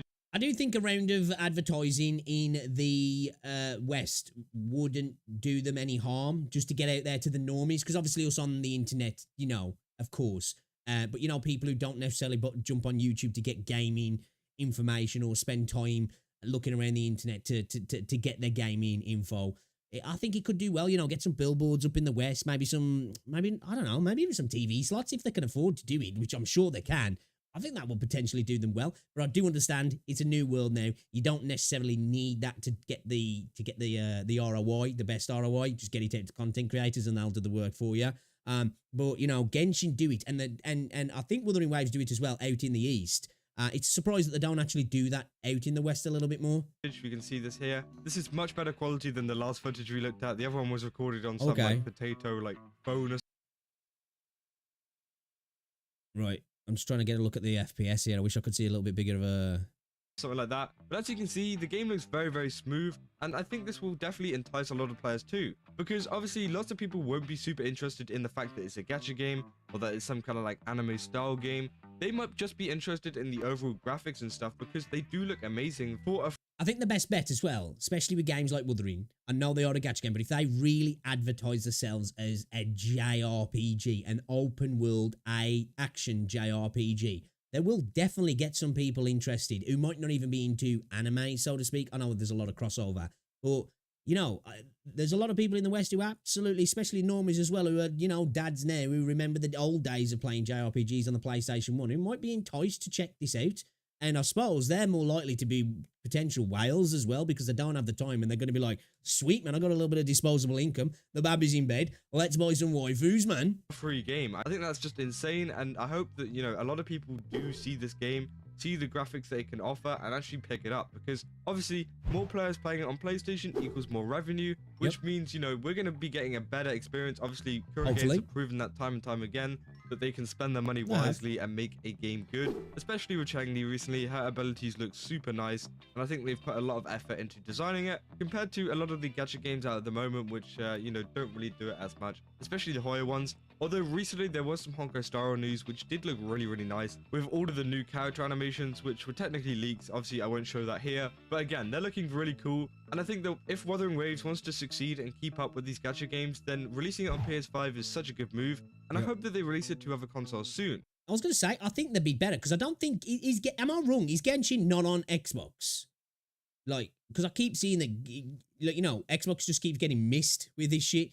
So getting it out onto Xbox, I think would just be, it'd be sensible. You know, it's an extra player base. I know it's smaller, and there's a different audience, but I do think there's plenty of people on Xbox who would love to get the option to play a game like Wuthering Waves. In my opinion, I don't see why not. You know, an open world, pretty action role-playing game. You know, I just feel like there's going to be a lot of people waiting to play that. As I said in my previous videos, you know, Xbox don't really deal with gacha games for some reason, and Nintendo don't really deal with Chinese games. Is that on Xbox though? Is that a decision made by Xbox though? Or is that something, some corporate political thing going on though? Because the way Xbox seem to try and be now, I feel like it doesn't seem like their MO to be like, no, we don't want that because it's got gacha. I just don't buy that that's the reason. I could be wrong and maybe it is. But I feel like there's something deeper going on there with Xbox and these games not coming to them. It's kind of odd. So it's going to be very unlikely that we'll see them on other consoles, but if we could actually get them on any of them, like in the slightest possible chance, I honestly think that Wuthering Waves would do so much better, as, you know, this is a market that even, you know, Genshin Impact... people on the Switch would love to play it as well, wouldn't they, if that's all they've got? I do think that, like, and I know that Nintendo are quite strict with how they do things, and if it's their way of doing things, they're not going to probably change for this, but, you know, if they could get it running really good on a Switch, I think it'd do really well on the Switch, actually. Honkai Star Rail and Zenless Zero haven't touched, as those are all games that literally just stay on the PlayStation 5 and obviously, you know, the other platforms that they're usually on, such as PC and mobile. But if Wuthering It's Waves so could odd. get over to Nintendo Switch or over to Xbox, I definitely think that they would have an up on a lot of other gacha games. And even just coming to PS5, it cements themselves as one of the top gacha games out there because, you know, they've got such a large deal like this. But I also think it's not just a case of them getting deals with PlayStation, with Xbox, with whatever. I think the game's just like good overall as well. I think that definitely contributes to how popular they are among gacha games. And yeah, I can't wait to see where this goes, especially with a lot of the future updates, a lot of the future regions, because technically... I genuinely do think there'll be quite a lot of hype around the launch of this, if I'm honest. And I hope as well, because I like the game and I want to see more investment coming back into the game. I want to see it do well just so the game continues to get better and, you know, expands. I think it's going to do quite well on PlayStation. I think there's going to be a lot of people out there waiting, ready to play this. So we're going to, you know, they're going to be, you know, chomping at the bit to get on it, really. We're still kind of in the first region. Obviously, we have Mount Firmament, which is a new location. But again, that isn't a completely new region. It's a sub-region, isn't it, really? Or anything. It's still part of Jinjo. So I'm super excited to see what kind of happens with that. How it looks, because, you know, Jinjo looks great. Dude, I cannot wait for the new nation. I can't wait to get into an area that's just got a different vibe, a different feel, a different look, of course. I'm really looking forward to it. Great, but I want to see how they go into their own little cultures and stuff, which would be kind of cool to see. And obviously, it coming to PS5 will help this out a lot because they can generate enough revenue to create these places and make them even better. I do think it'll be the big tell of how well the game's going to do in long term. The first new nation, has to freaking hit. It has to slap. Not just the quests, the story, the characters, the area has to slap as well. The echoes, the lot, like, you know, there's got a lot of work on the hands, but I hope they pull it off. I'm sure the Kuro Games are already working on the newest region, which is just great. So. And I think that the new characters coming out in the next update do look pretty cool too. I mean, you know, they're not the most impressive, especially compared to a lot of other gacha games. But, you know, we did just have Jinshi and Changli, which are both amazing characters. And I don't think that the other ones are that bad. Yeah, that's pretty much all the PS5 news that I got for the moment. I'll keep you guys updated if there's anything else new. Obviously, I keep uploading videos on this. This might be my last one for a little while because it doesn't seem like we're going to see any more news until it's actually released, when I will definitely make a video. I think we'll probably potentially, I reckon if they're smart, we'll probably get a lot of trickle. You know, they're just going to like trickle out information now, drip feed it to us, different stuff, hinting at release dates, all that sort of stuff. It'll be interesting to see what happens. But yeah, I'm looking forward to these as somebody who's not even going to play it on PlayStation, but I'm happy that people are going to get the chance to check it out. Video on that one. But again, the overall gameplay for the game is looking amazing, especially seeing it in a more higher quality now. I think we can definitely see how good the quality is compared to PC and not have it running on some kind of like potato phone like we saw in the last video. It's super good to see that Wuthering Waves does have a chance to get into the mainstream, especially with the PlayStation collaboration. And I was just super excited to see Wuthering Waves featured in a Gaming Bible article. Kind of cool as well, considering Zenless Zone Zero's doing this Street Fighter crossover. If they get it out on PlayStation and they can get a little bit buddy-buddy with Sony and maybe do a Sony IP crossover. My only worry there is, though, it's fucking Sony, and if that happens, Sony will be like, yeah, we'll do that, but it's going to be exclusive to the PlayStation, and obviously that'll be good for the Kuro, and it'll be good for the PlayStation, but oh, fuck you, Sony, if you do that. Because it means that this game is getting featured, you know, across some more, you know, mainstream gaming sites. Yeah, let me know down in the comments what you guys think. Do you think Wuthering Waves will go mainstream in the future, especially with all the PS5 stuff? Or do you think it's going to be stuck in the I think it'll be mainstream within the space. I don't know if it'll necessarily go mainstream. I don't know. That's all on Kuro and how good the game gets, I guess. And I think what'll really determine whether it goes mainstream, obviously the gameplay loop, which they've got. But if they tell some really top tier, amazing stories, I think that will decide how mainstream it goes. And potentially, if they make enough money, if they can somehow, like, I don't know, maybe make an anime series or something, or like a short anime series that can maybe pull in people, you know, bring more people in to maybe make it mainstream. I don't know. I guess we'll see. Gacha gaming niche, and then we're not going to be seeing any more articles like this one, and that the overall public aren't going to be very excited for the game. But yeah, that's about all I got for this video. If you did enjoy it, then don't forget to leave a like and subscribe. And as I said, go over to GamerSubs, use my code Kazo, where you can get yourself 10% off a ton of cups and tubs. And yeah, the link will be down below. Yeah, definitely check out his link event that I as mentioned well at the start of the video. And yeah, I will see you guys in the next one. That's all. See ya. All right, good video. Yeah, I agree with pretty much everything he said there. Nothing to agree with, just a little bit of news. But yeah, I think it's just good for the game, really, isn't it? I don't think there's any negatives. More players are coming to the game, more potential revenue for Kuro. That means potential more reinvestment back into the game for us, you know, players that are already playing the game. And that's only a good thing. Hopefully the launch goes well. Hopefully the game does well in general. And hopefully if they do some sort of crossover with a PlayStation, then it's not something that becomes exclusive to PlayStation, because that would fucking suck. But that's kind of how Sony works. Sony works. So, yeah, hope that doesn't happen. But I guess it'll be good for PlayStation gamers if it does. But yeah, great video from Kazahana. Definitely check him out. And if you want to get yourself some gamer subs, check out his link as well and get yourself some gaming drinks. But another good video. Should show him some love, subscribe, all that good stuff. Right, dude? Grandma's gonna have to hide a credit card.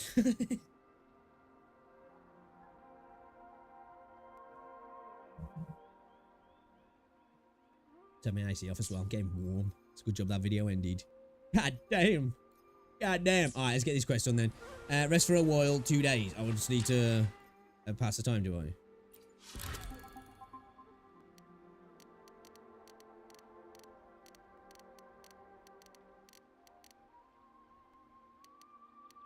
What's he at? Current time's 9:06.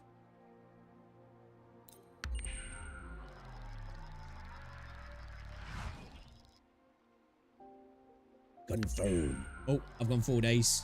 Whoops. Whoops. Hopefully Changlee's still waiting for me. 2 days have passed since Changlee told me she and Xinyi would handle the aftermath. I wonder how she's doing. Killed both birds. Are you worried? Let's just go ask her then. I don't know.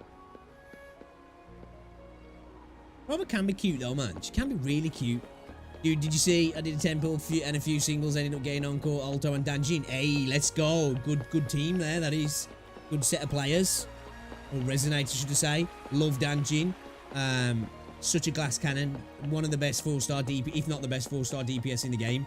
Especially if you get a few copies of her. She's, you know, she's like an honorary, a 5-star, man. She really is. And I've heard nothing but good stuff about Encore. Still got to build Encore, actually.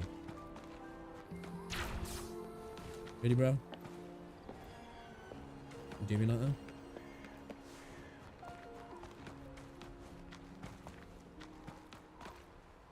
Where is this? Okay. Making life awkward for myself there, man. Ooh. Greetings. Yeah, the weapon space is a little bit, you know. We're almost done dealing with the aftermath of the previous incident.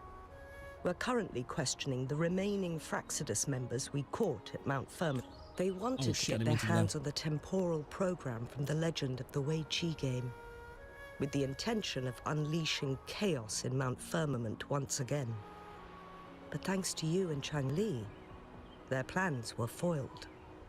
Changlee recounted to us that a Fraxidus overseer had entered the Sonora Sphere and was injured by her fire. They were lucky to escape, but have not been seen since. They just don't know when to quit. I've put together a thorough report for City Hall. We will strengthen our defenses to make sure this doesn't happen again. What, Changlee? We parted 2 days ago on the coast, and then she returned to Jinzhou. Perhaps she's just taking some time to rest and recover. It must have taken... Changlee knew Cutting her up. I'm sorry. And she wanted me to relay this message to you. Okay. Meet her at the pavilion on Mount Firmament. She'll be waiting for you there. She also said, no more riddles this time. Okay.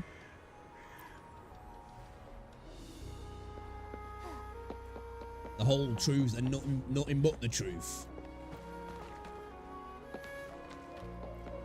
As it stands down, dead, fuck off, broke. I think I have like 4 asteroids. I even traded some corals in for forging tides and came up with zip. Yeah. It seems, well, so far for me anyway, I seem to always have to go quite deep into the pity to pull the weapon, because obviously it's guaranteed. So I don't know if it's designed differently in terms of the percentage chances of you getting it before pity or what. I'm not too sure.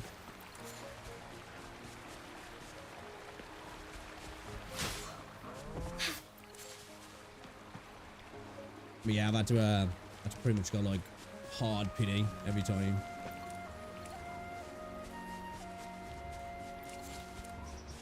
What is that? It's over there. Might as well get this actually while we're here. Might as well get it. Pity I'm dick sucking now. Well, gonna get you, man. Well, gonna get you.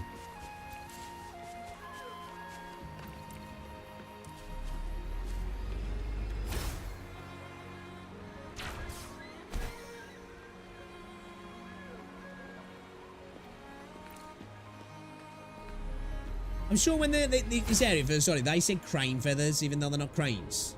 It just says feathers now. Well, I was just tripping when I saw that one time. Onwards.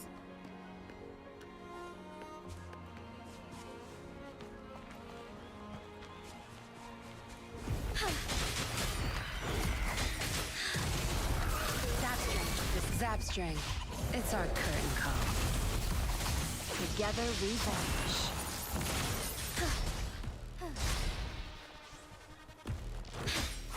Fine harmony. Your time is over. My feel of expertise. Feathers incinerate. What? Wait a minute. How low was her HP? What the fuck? I'm so confused. Thunder guide us. Fuck you, babe.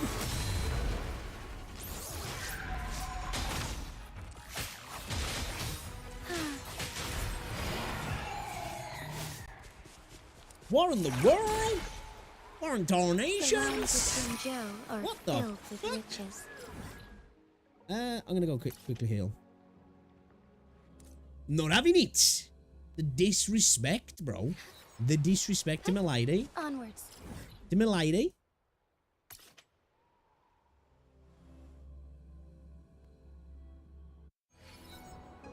I can't get even get into main firm and I'm too low level and I got my fat ass beat into submission within 10 minutes. Well, what level are you gonna be now to get to firmament? Firmament then, sorry.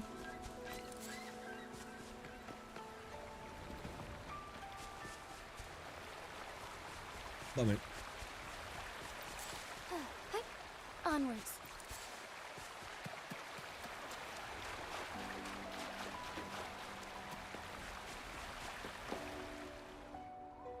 So them boobs from over here.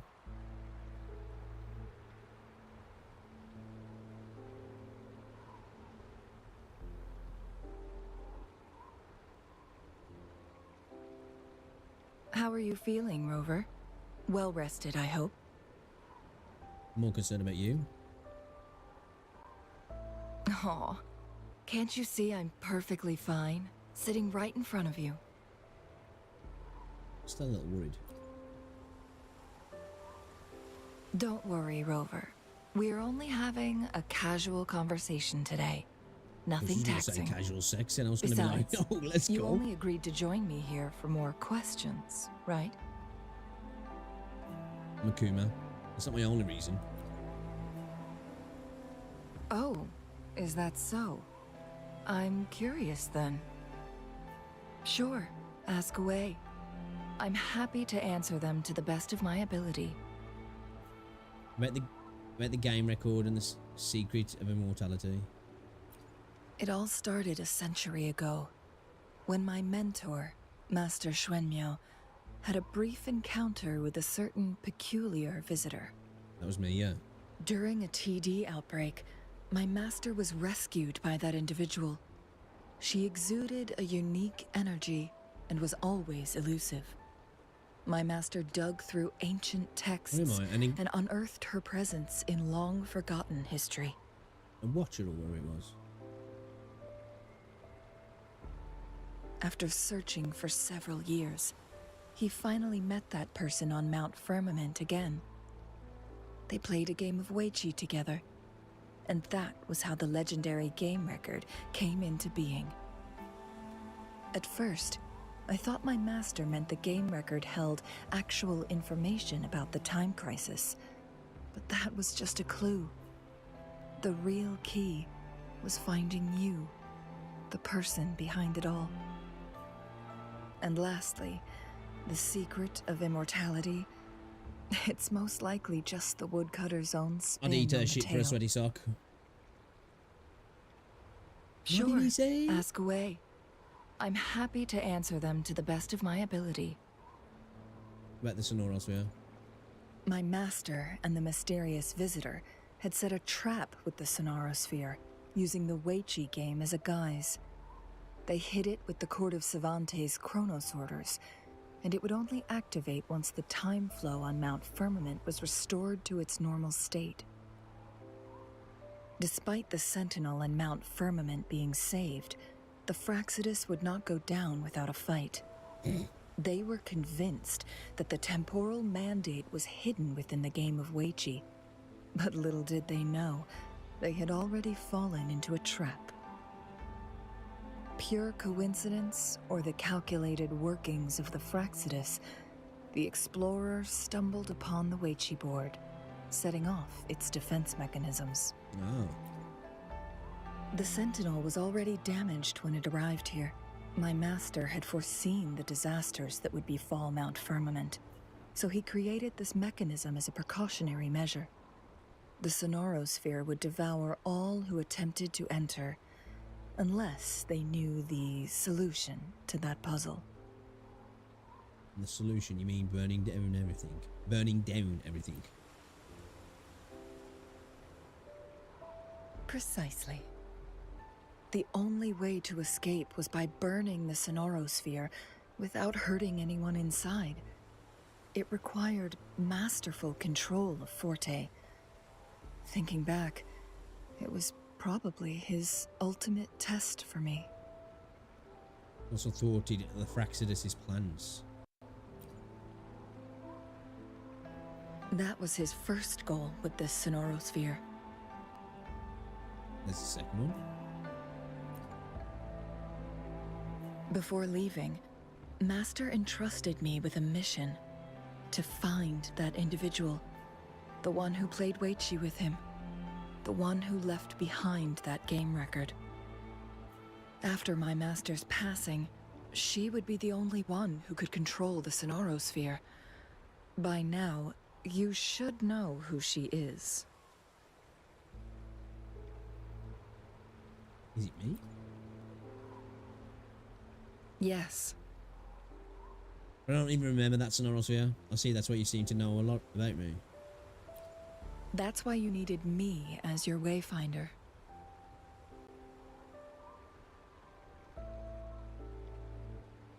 And from the moment you arrived in Jinzhou, I had my suspicions about your true identity. Our journey to Mount Firmament solidified my beliefs. And finally, the WuWa board in that Sonorosphere sealed the truth for me. Sure, ask away. I'm happy to answer them to the best of my ability.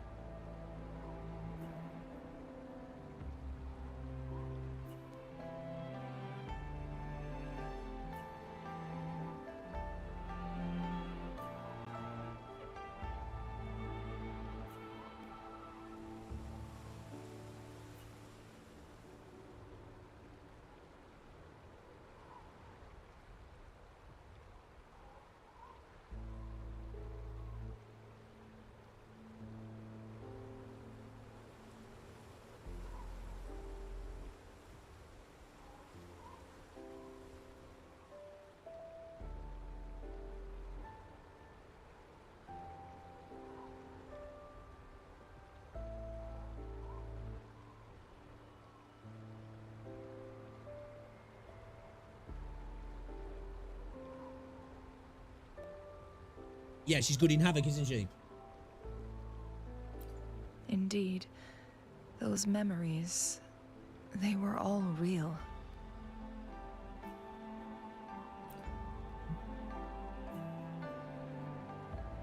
I assume that was a younger version of you. Yes. That's all in the past. Just a little homeless girl with no name. I never thought we could make new memories in the Sonorosphere, where only the past repeats itself. A moment of companionship and protection. meant everything to me. So but I wasn't really there for you in the past. Not in the real past. Or was I? That kind of like split off and we did do that? I don't know. I can sense your unspoken question. Did I sacrifice my life when I burned down the Sonaro Sphere, like when I was a child? What I told you there was true, but I've grown and gained control over my powers. Using my forte now won't harm me in any way. Okay, that's Of good that, then. you can rest assured. You won't lose the booba. That would Also, not be good. If you really are the legendary person who changed the course of history, then you are perhaps the closest to immortality, aside from our sentinel. We mortals come and go. Our lives are full of meetings and goodbyes. Our time on this earth is fleeting compared to yours, so don't let it bother you. Live in the moment just like you do. But she's got no memory as well, so... I see. Perhaps this is why it's so hard to leave this beautiful world behind. Then, would you be willing to finish that game of Weiqi with me instead? Yeah.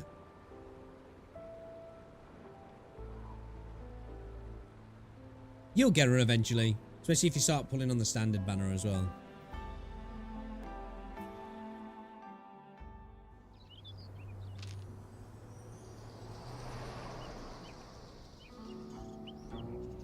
Dude, everything about Chang Li's just like girl elegant, isn't he? Everywhere she looked, tragedies rampant. As lament engulfed the globe, a world torn by monsters, filled with homeless souls. That accent there would With be her perfect own on blood as fire, she whatever his drove name is, away to do with the cold. robot arm on his arm, And her master said, kind of like the Winter Soldier's arm. in this tumultuous world, lives are fragile as mayflies. She couldn't exhaust herself to save those before her. But she must endure to ignite a brighter tomorrow.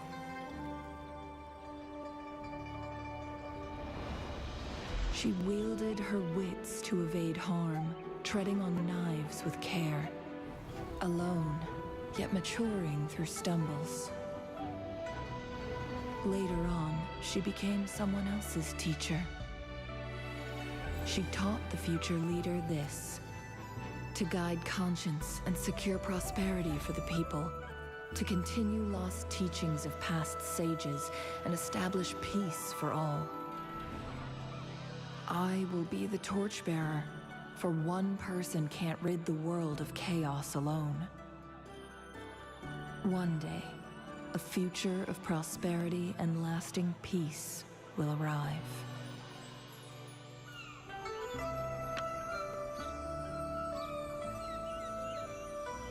I really like Chang Li and Jinxie.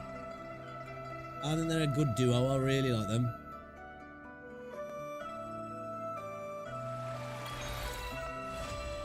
Immortal Blaze complete.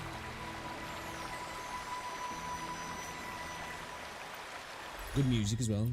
The music's been stepping up big time in this game. You know? I'm a fan. I'm a fan. I still need Verena though. I'm starting to get pissed off. I think the reason Kuro isn't putting out more support healing characters is people tend to be a bunch of DPS crane eaters who validate characters' worth based on damage. Yeah, I was saying this. They're the flashy characters, aren't they? They're like, you know, they're like the striker, you know, the forward in a football team. In terms of, like, you know, people who are a little bit more basic in the way they look at football. You know, you look at your guys who are scoring goals and they get all the applauds, which obviously makes sense. Or, you know, the people supporting them in their roles don't get the look in so much, and it's kind of the same with this, really. But support roles are imperative, man, you know? And, like, I'd even say, like, obviously, Verena in my opinion, is probably the best character in the game for that, really. She does a role better than anybody. But even just like some true supports, even if they're not like having healing in their repertoire, they're just like buffers, supports, they lift everybody up. Oh, yeah, we definitely need some more sustained characters, that's for sure. It needs to happen soon as well. I think it being the start of the game, they're just leaning into that to try and pull people in, you know, your Changlis, your Yinlins, or pull people in because of the way they look, I guess.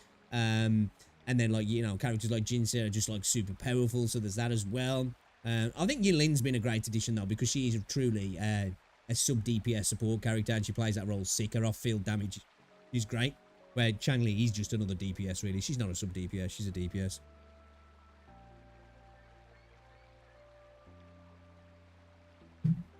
But yeah, hopefully the next couple of banners tend to lean into some more you know, support roles. I request to make Hongzhen is in danger. I need your assistance. Let's discuss in person. The coordinates have been sent to your terminal. I'll wait for you there. Okay, cool. Laws beyond the ranges.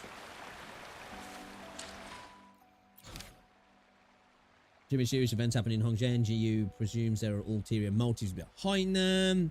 Dance Chelonian. On an island in the lake around Hongzhen, a Hortoy seems to have conflict with other tacit discords. Do tacit discords lock horns? Let's go do this, sir.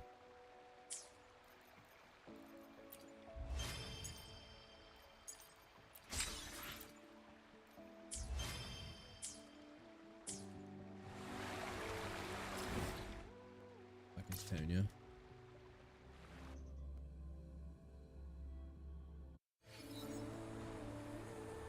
What's going on here? Jinx is 240k now. Yeah, dude, Jinx is insane. Like, my Jinx is still not fully done. And I've got no copies. And I'm breaking 100k with her on some attacks now. I love Jinxie though.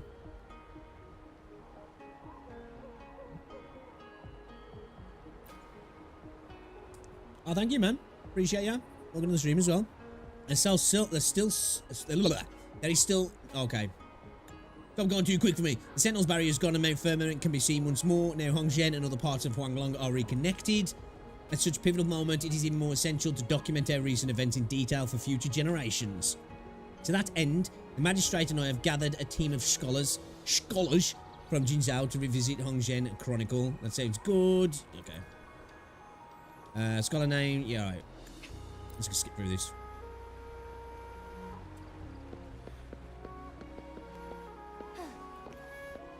Where is she?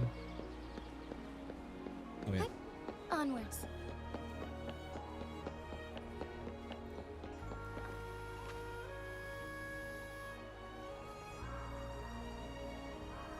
And then that monster popped up right in front of my friend. Eyes as big as lanterns and his teeth as long as rolling pins. Yeah, I'm just going to skip the side quest stuff. I don't really need to know this.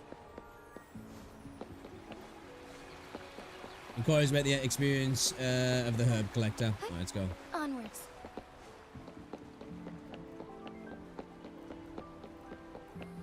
Are you UL 55 as well, are you?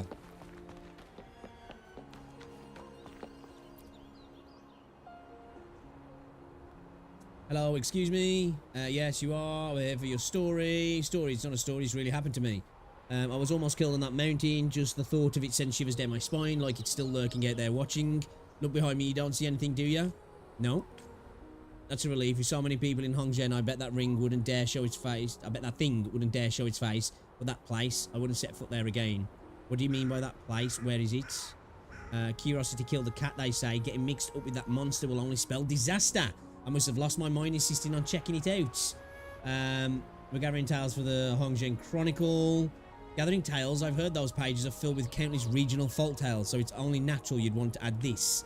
Alright, if you're here to listen, I'll tell you exactly what happened. Hold on, let me start the recording first. Alright, please go on. It all began 3 days ago. I was deep in the mountains hunting for a rare herb and lost track of time. By the time I stumbled upon the herb, night had fallen. Fearful of beasts prowling after dark, I decided to take a shortcut back to Hongzhen. When I reached Lung's crest, I heard some strange noises coming from the darkness. They sounded like metal clashing and scraping, mixed with eerie cries. I thought it was just poor Scarefrost deer caught in a trap, so I pressed on. But the deeper I went, the creepier it got. What kind of noises? Hard to describe. Whimpers, howls, whatever it wasn't human, and it sure as hell wasn't any beast I'd ever crossed paths with. More like a twisted combination of both. The noise gave me goosebumps, and I remembered the story of my grandmother once told me. Long ago, the Sentinel and the Court of Savante worked together using their bizarre creations to seal some real vicious monsters. Their bodies crumbled to dust over the years, but their evil souls hung around craving revenge on the Sentinel. Revenge on the Sentinel, that's wild. I'm talking here, young lady. Interrupt again and I won't say another word. Jeez, bro. Chill the frick out, man. Oh, I'm sorry. What a knob. Where was I? Ah, yes. The evil souls. I was in a dilemma. You know, terrified as I was, curiosity gnawed at me, urging me forward. Suddenly, out of nowhere, 2 lanterns appeared in front of me. It happened so fast, I didn't even realise it was possible to have lanterns out in the wilderness like that. The lanterns seemed to float barely visible. They flickered once, then a few seconds later flickered again. It wasn't until then that I realised they weren't lanterns at all, but eyes. Eyes as big as lanterns. How big would its head be? I turned and ran, and that monster kept howling behind me. Believe me, I never heard anything so bone-chilling. I didn't dare look back, just ran for my life. I lost track of time, but eventually I saw the lights of Hong Zhen and knew I was safe. I heard you passed out at Hong Zhen's entrance, right? Thank goodness the night patrol found you, otherwise... No, nonsense. I didn't pass out, just a bit tired from the running. Yeah, I was tired. Anyway, whatever was chasing me must be the souls of those monsters. One wrong step and I'd have been its next meal. Alright, that's all been recorded. What's your take, Rover? I doubt it's some evil ghost. Yes, I agree. I heard nerves can make you see things that aren't real. Maybe it was just a scare Frostera or a passing task at Discord. If you're really curious, go see the monster for yourself. I spotted it near Lung's Crescent. Just remember, I did warn you. Can we go look then?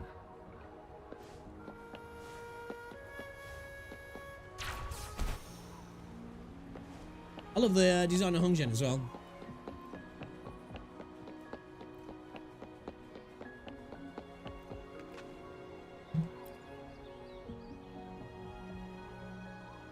Hello. Yes, you are, folks, here for Nick Show Monster. Yeah, whatever. I want to go fight someone.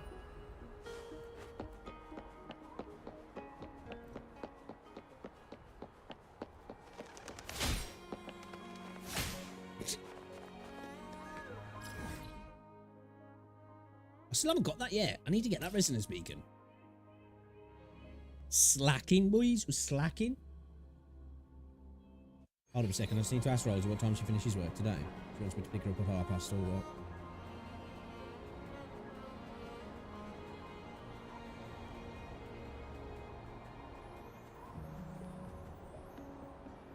May I pray for anything specific? I think this area's gorgeous here. Like, there's so many gorgeous areas in this game, but this area's one as well.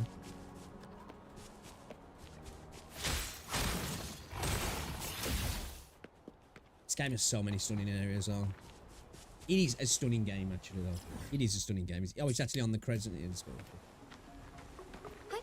Onwards. Not me.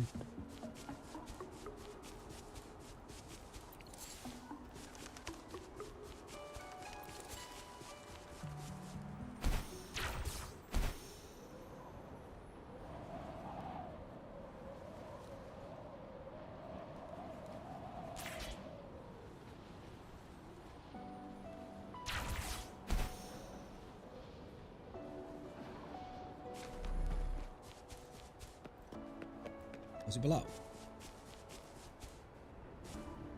Is it?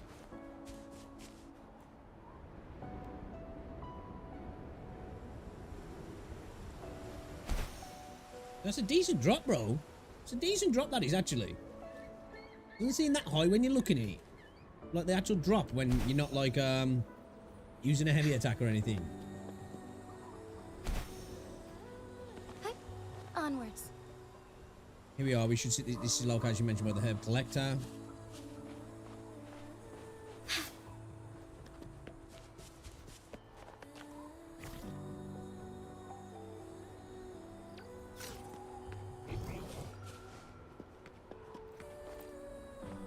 What's this doing here? There's a memo attached to it, but it seems to be stained with ink. Yeah, I ain't reading all that.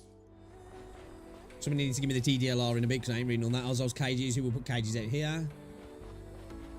Seems like they were used to lock something up. Good news, it wasn't a person, judging from those claw marks. Wasn't that big either then, I guess? What are these boxes for?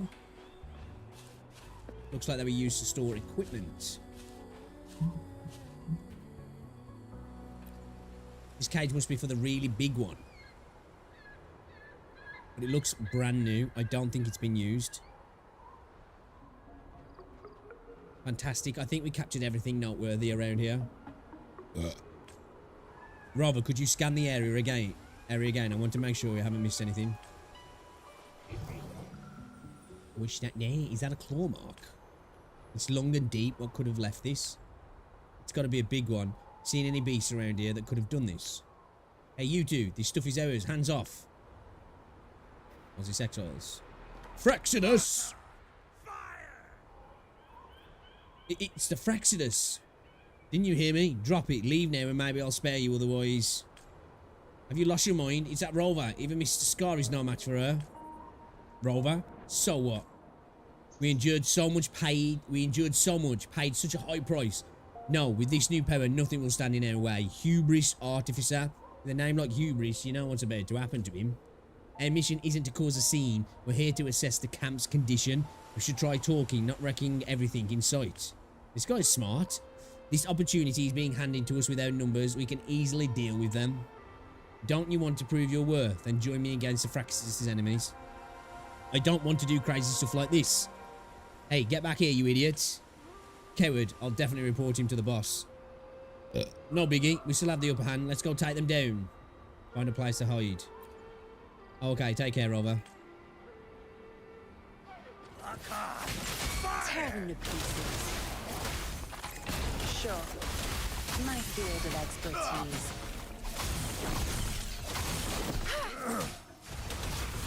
Together we fight.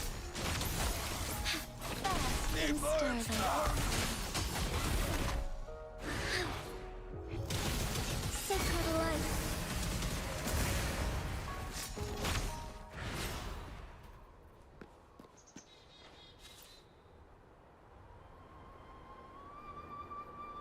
That was awesome, like bam. Oh, and they were down. Are you alright? Me? I'm totally fine. They didn't get within a mile of me. The Fraxidus caused Jin Zhao and Hong Zhen so much misery. Honestly, seeing them get beaten up, punished is kind of satisfying, not gonna lie. Jin Zhao's been my home since I can remember. These guys have robbed and killed. If I were a Midnight Ranger or even a patroller, I'd have taught them a lesson. It's not as easy as you think. Together, we stand strong. Even an ordinary person like me with the right tools can fight, can defend my home. I should have joined the Midnight Rangers instead of the Imperial Academy, spending all day writing dull editorials. Man, she's seen a bit of fighting, seen us beat some dudes up and she's got all, you know.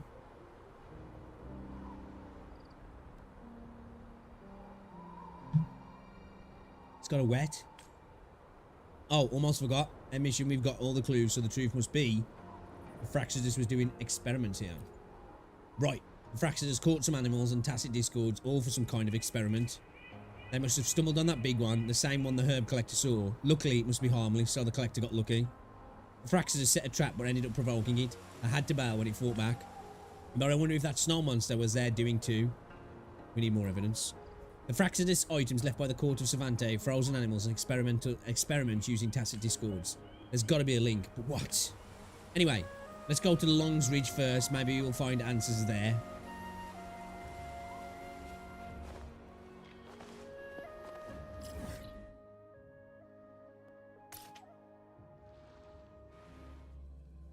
All right then.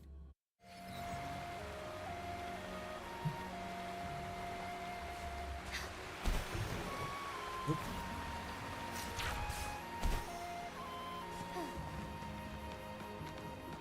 And sometimes that catches me out when I switch to my sensor and forget to switch back.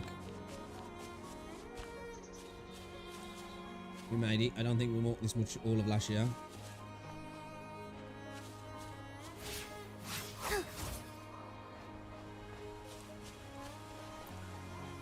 Data tablet.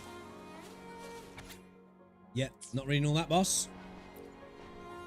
These devices look what those Court of Savante guys make their designs clearly aren't based on modern automata mechanics. They're called photon vaults. They're able to halt time with a certain range, within a certain range. So you mean those animals were yeah, that should be it. What were they? Rather, this must be the Fraxida's experiment log.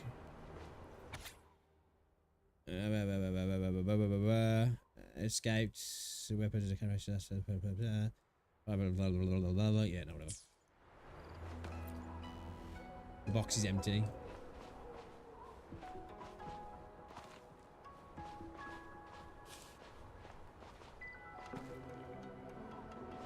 Okay.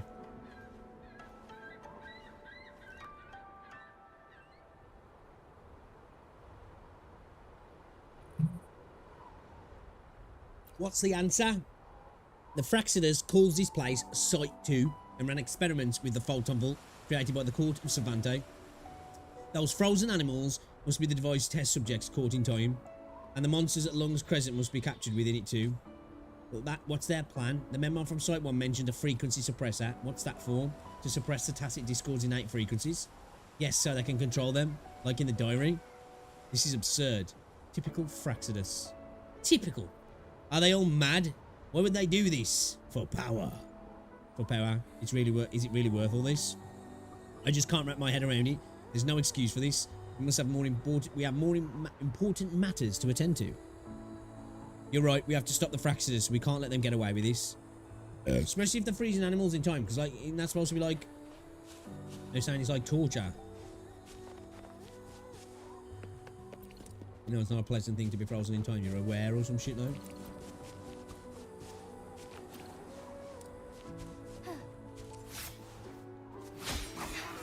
Sorry, he was so happily bouncing around as well, wasn't he? Not bad. Not that bad, though.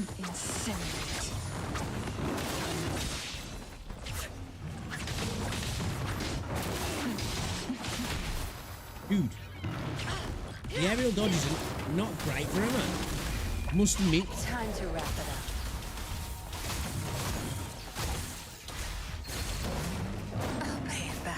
Okay, my dodges are not on point at the minute, chat. Think you got permission? Together we fight!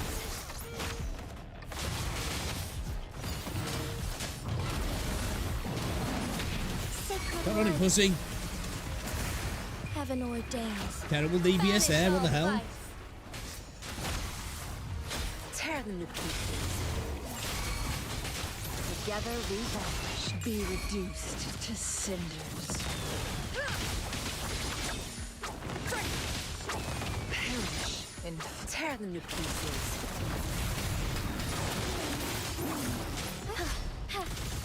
Lend me your strength. Bask in starlight. Evil be cleansed. Together we vanish. Mind's eye. Zap strength. It's our curtain call. Record. Well, f you too.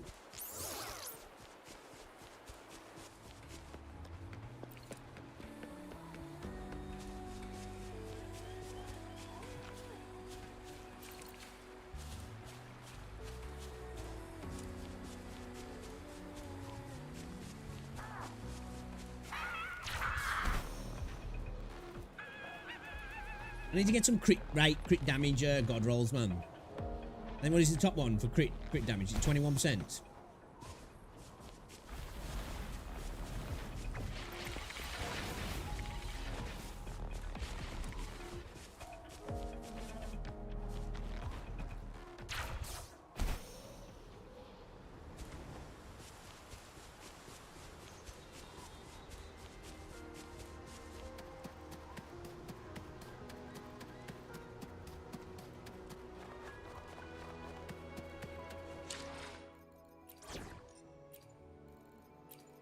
Hopefully, we'll make new findings. Going against wind. Going against wind.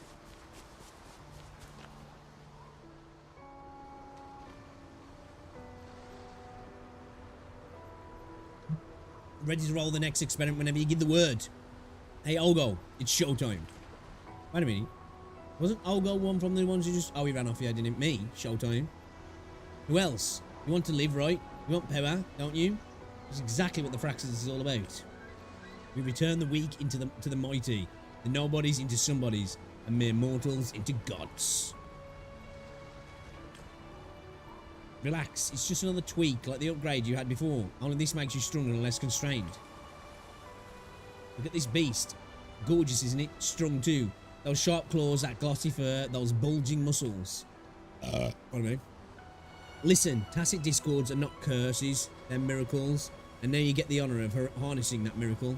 Don't let me down. Can I really make it? Is he muscular? I'd say he's fat.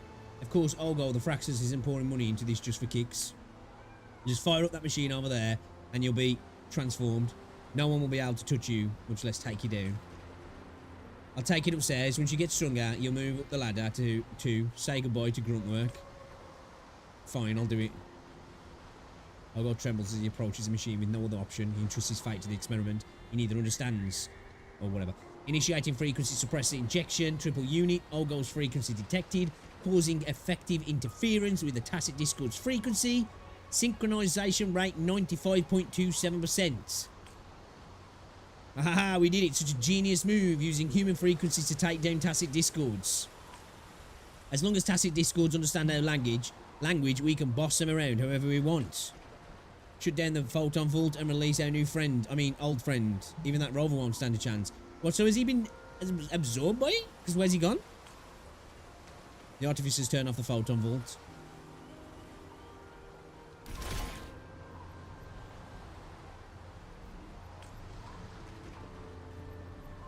Olgo, can you hear me? How's your new body feeling? I get it, 4 legs might be a challenge at first. Take your time. Hold on, boss. Olgo's frequencies. They're gone. What? Don't be stupid. We combined his with the tacit discord's frequencies. Of course you can't see his moron. Yeah, but I bet they've just been absorbed, haven't they? No, the tacit discord's frequencies are unchanged. His were completely devoured. This isn't funny, Olgo. Wake up. Now isn't the time for a nap. No, no. Stay back. Stay back. In those final moments, Olgo's response was neither what he hoped nor expected. Where have they gone? Have we got to fight Olgo? Sorry, buddy. And everything. Watch out. Watch and learn. No need for that. Calm down now. Leave it to me. Strike as one. There in starlight. Evil be cleansed. Oh, stars, heed my calling. Tear them to pieces. Unlucky, mate. Unlucky. Where's his buddies? Did he eat? I'm guessing he killed them then, yeah?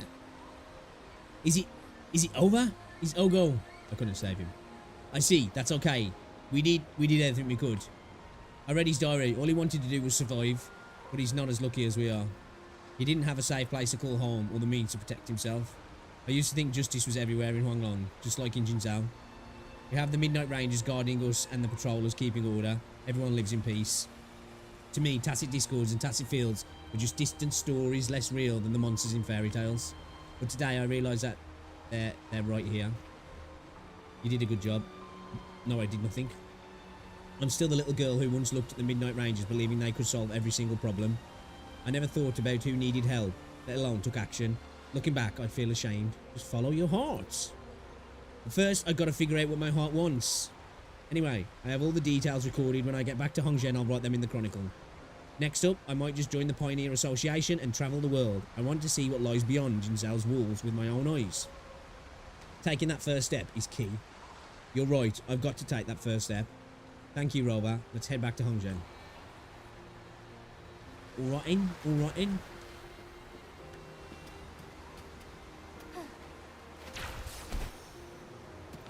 Do you know what we need to do, though? Shall we? Yeah. Oh, we just got to get these done now, but we need to wait for weekly reset, don't we? I guess we could do Yinlin up a little bit, and actually Changli, actually, couldn't we? Let's same with Jian, we've got to wait on the weeklies. Let's... Yeah, weeklies on her as well. Is it weeklies on everything we've got to do for her? Oh no, we can do that. Let's get Yinlin. Let's do Yinlin's Tracy's. Let's work on building her up a little bit. We don't need the weeklies, do we? So we're gonna need adagios. So let's go get some Adante helixes. Let's go forgery. Let's do it.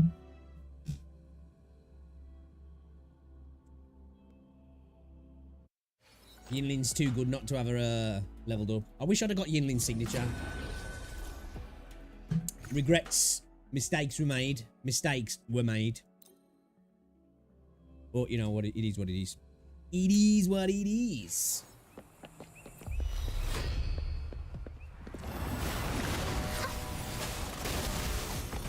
My field of expertise.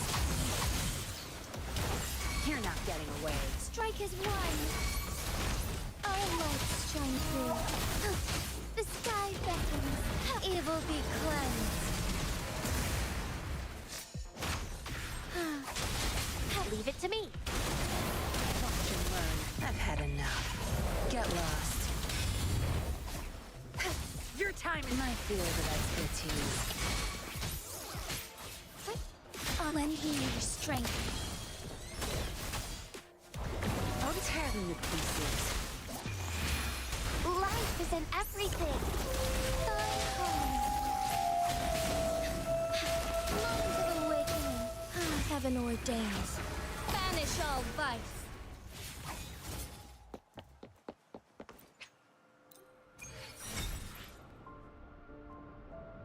Let's go again. Let's go again.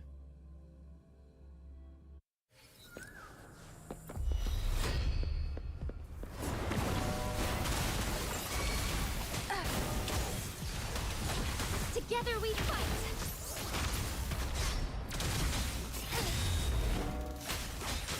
Lost in starlight. Sacred light. Tear them to pieces. Zap strength. It's our curtain call. Leave it to me. Roll for me. Tear them to pieces. Zap strength. It's my field of expertise. Lend me your strength.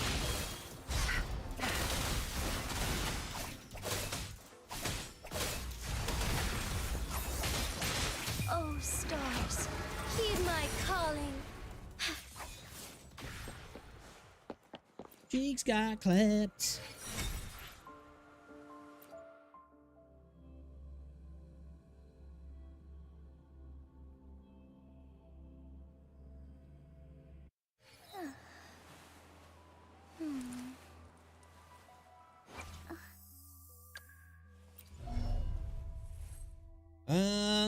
Let's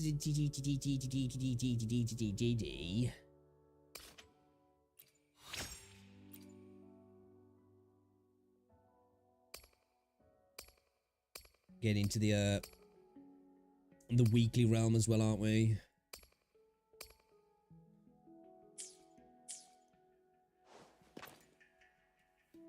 Let's just spend the rest on this actually, and then we'll go synthesize some more stuff as well. Spam the last little bit of wave plates on this. To be fair, I've got plenty of solvents still though to spend. Together we fight. My field of expertise. Lend me your strength. Zap strength. It's our curtain call. Strike is one.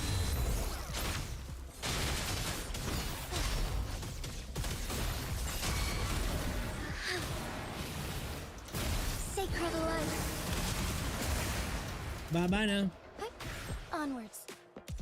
Leave it to me.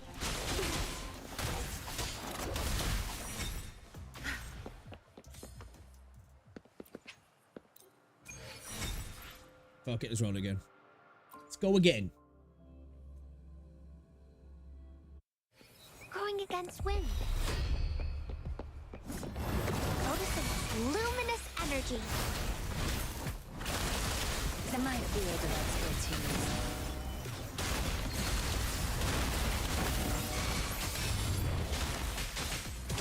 Our lights shine heaven ordained. Banish all vice.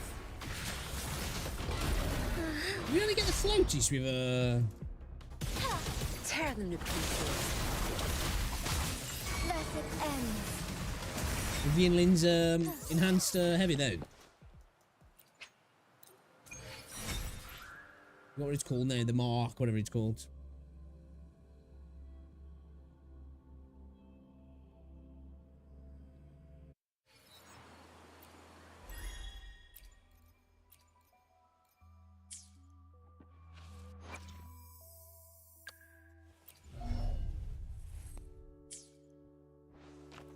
What? Charity Chan and shall to fucking Chan get some get some synthesizing done.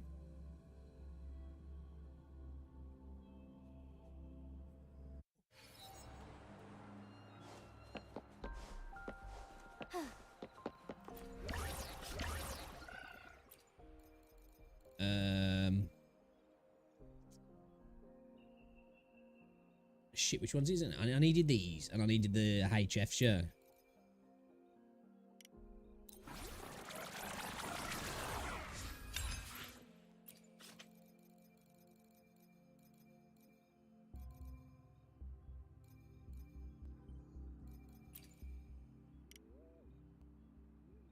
Holy shit, I got loads of them. No, it's not do that just shit though. Just allow them for leveling up, don't we? I'm gonna need some of the perps now. I'm gonna need some of the perps.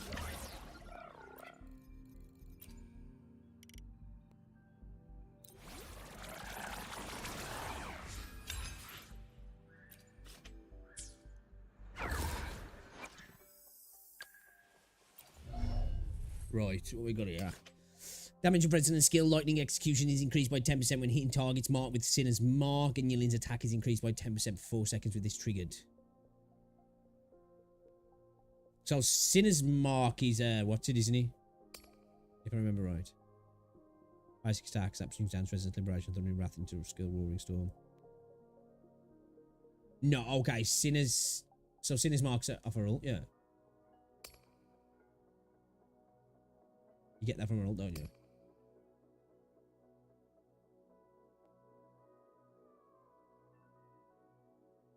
Okay, so you get, oh shit, I didn't know that.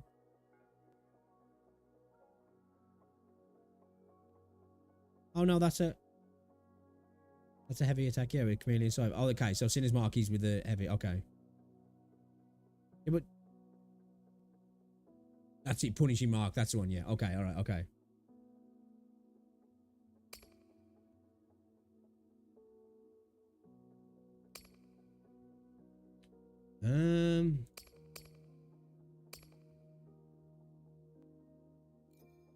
Yeah, I think we do that, and then I think we go with a bit more crit.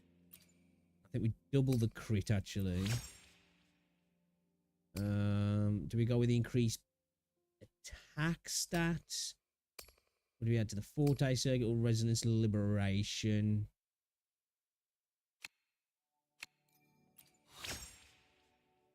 Yeah, let's do that.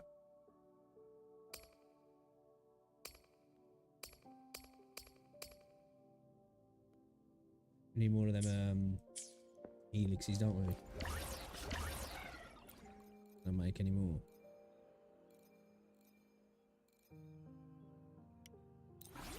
We had to make a couple. Just a couple. Where are they? We go.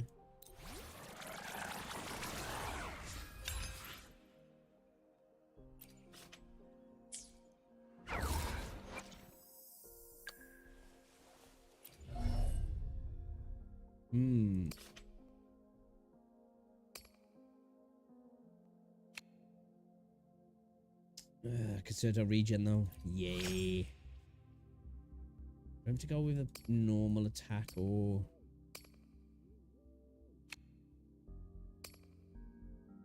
Let's go with the attack.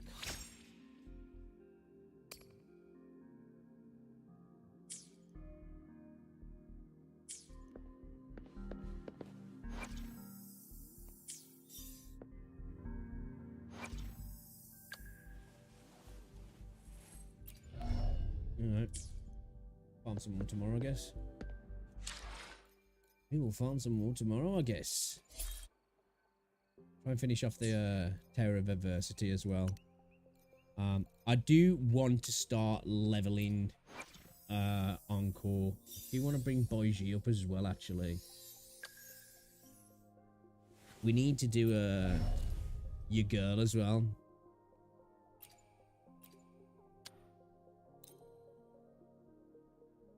I love that animation. Okay, so that comes across both. Okay.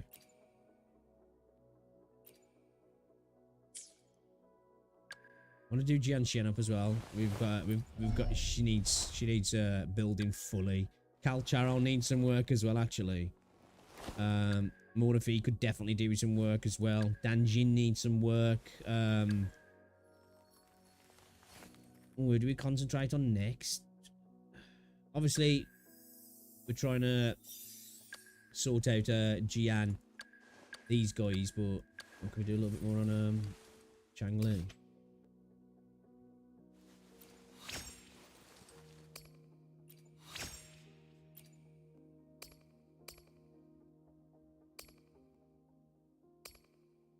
We synthesize some more of that shit.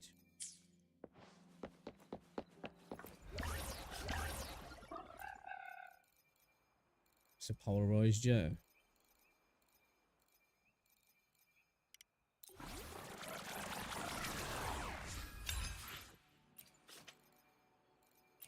Yeah, I want to get Encore and Boiji built. I think they're the two I want to concentrate on. I do want to do Danji as well, but considering we've got so many copies of Bottle, actually, considering we've got so many copies of Boiji and Danjin, it would be sensible to build them.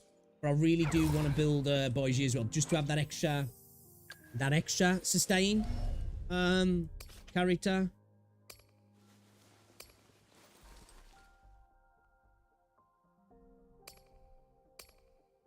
Let's do a resonance skill. I'm going to call it there, guys. I've got to go pick Rosie up from work. Thank you to everybody who's come through today. I really do appreciate it. Share it to everybody who's been watching. I will see you all in the next stream. I don't know if I'm going to be live tonight. I think me and Rosie are going out for a walk on that, but I might get on. We'll see. And if I don't, I'll see you tomorrow. Share it again, once again, for everybody who's been watching the videos and continue to support them. It means a lot, and I will see you all a little bit later. Enjoy the rest of your day. Get off.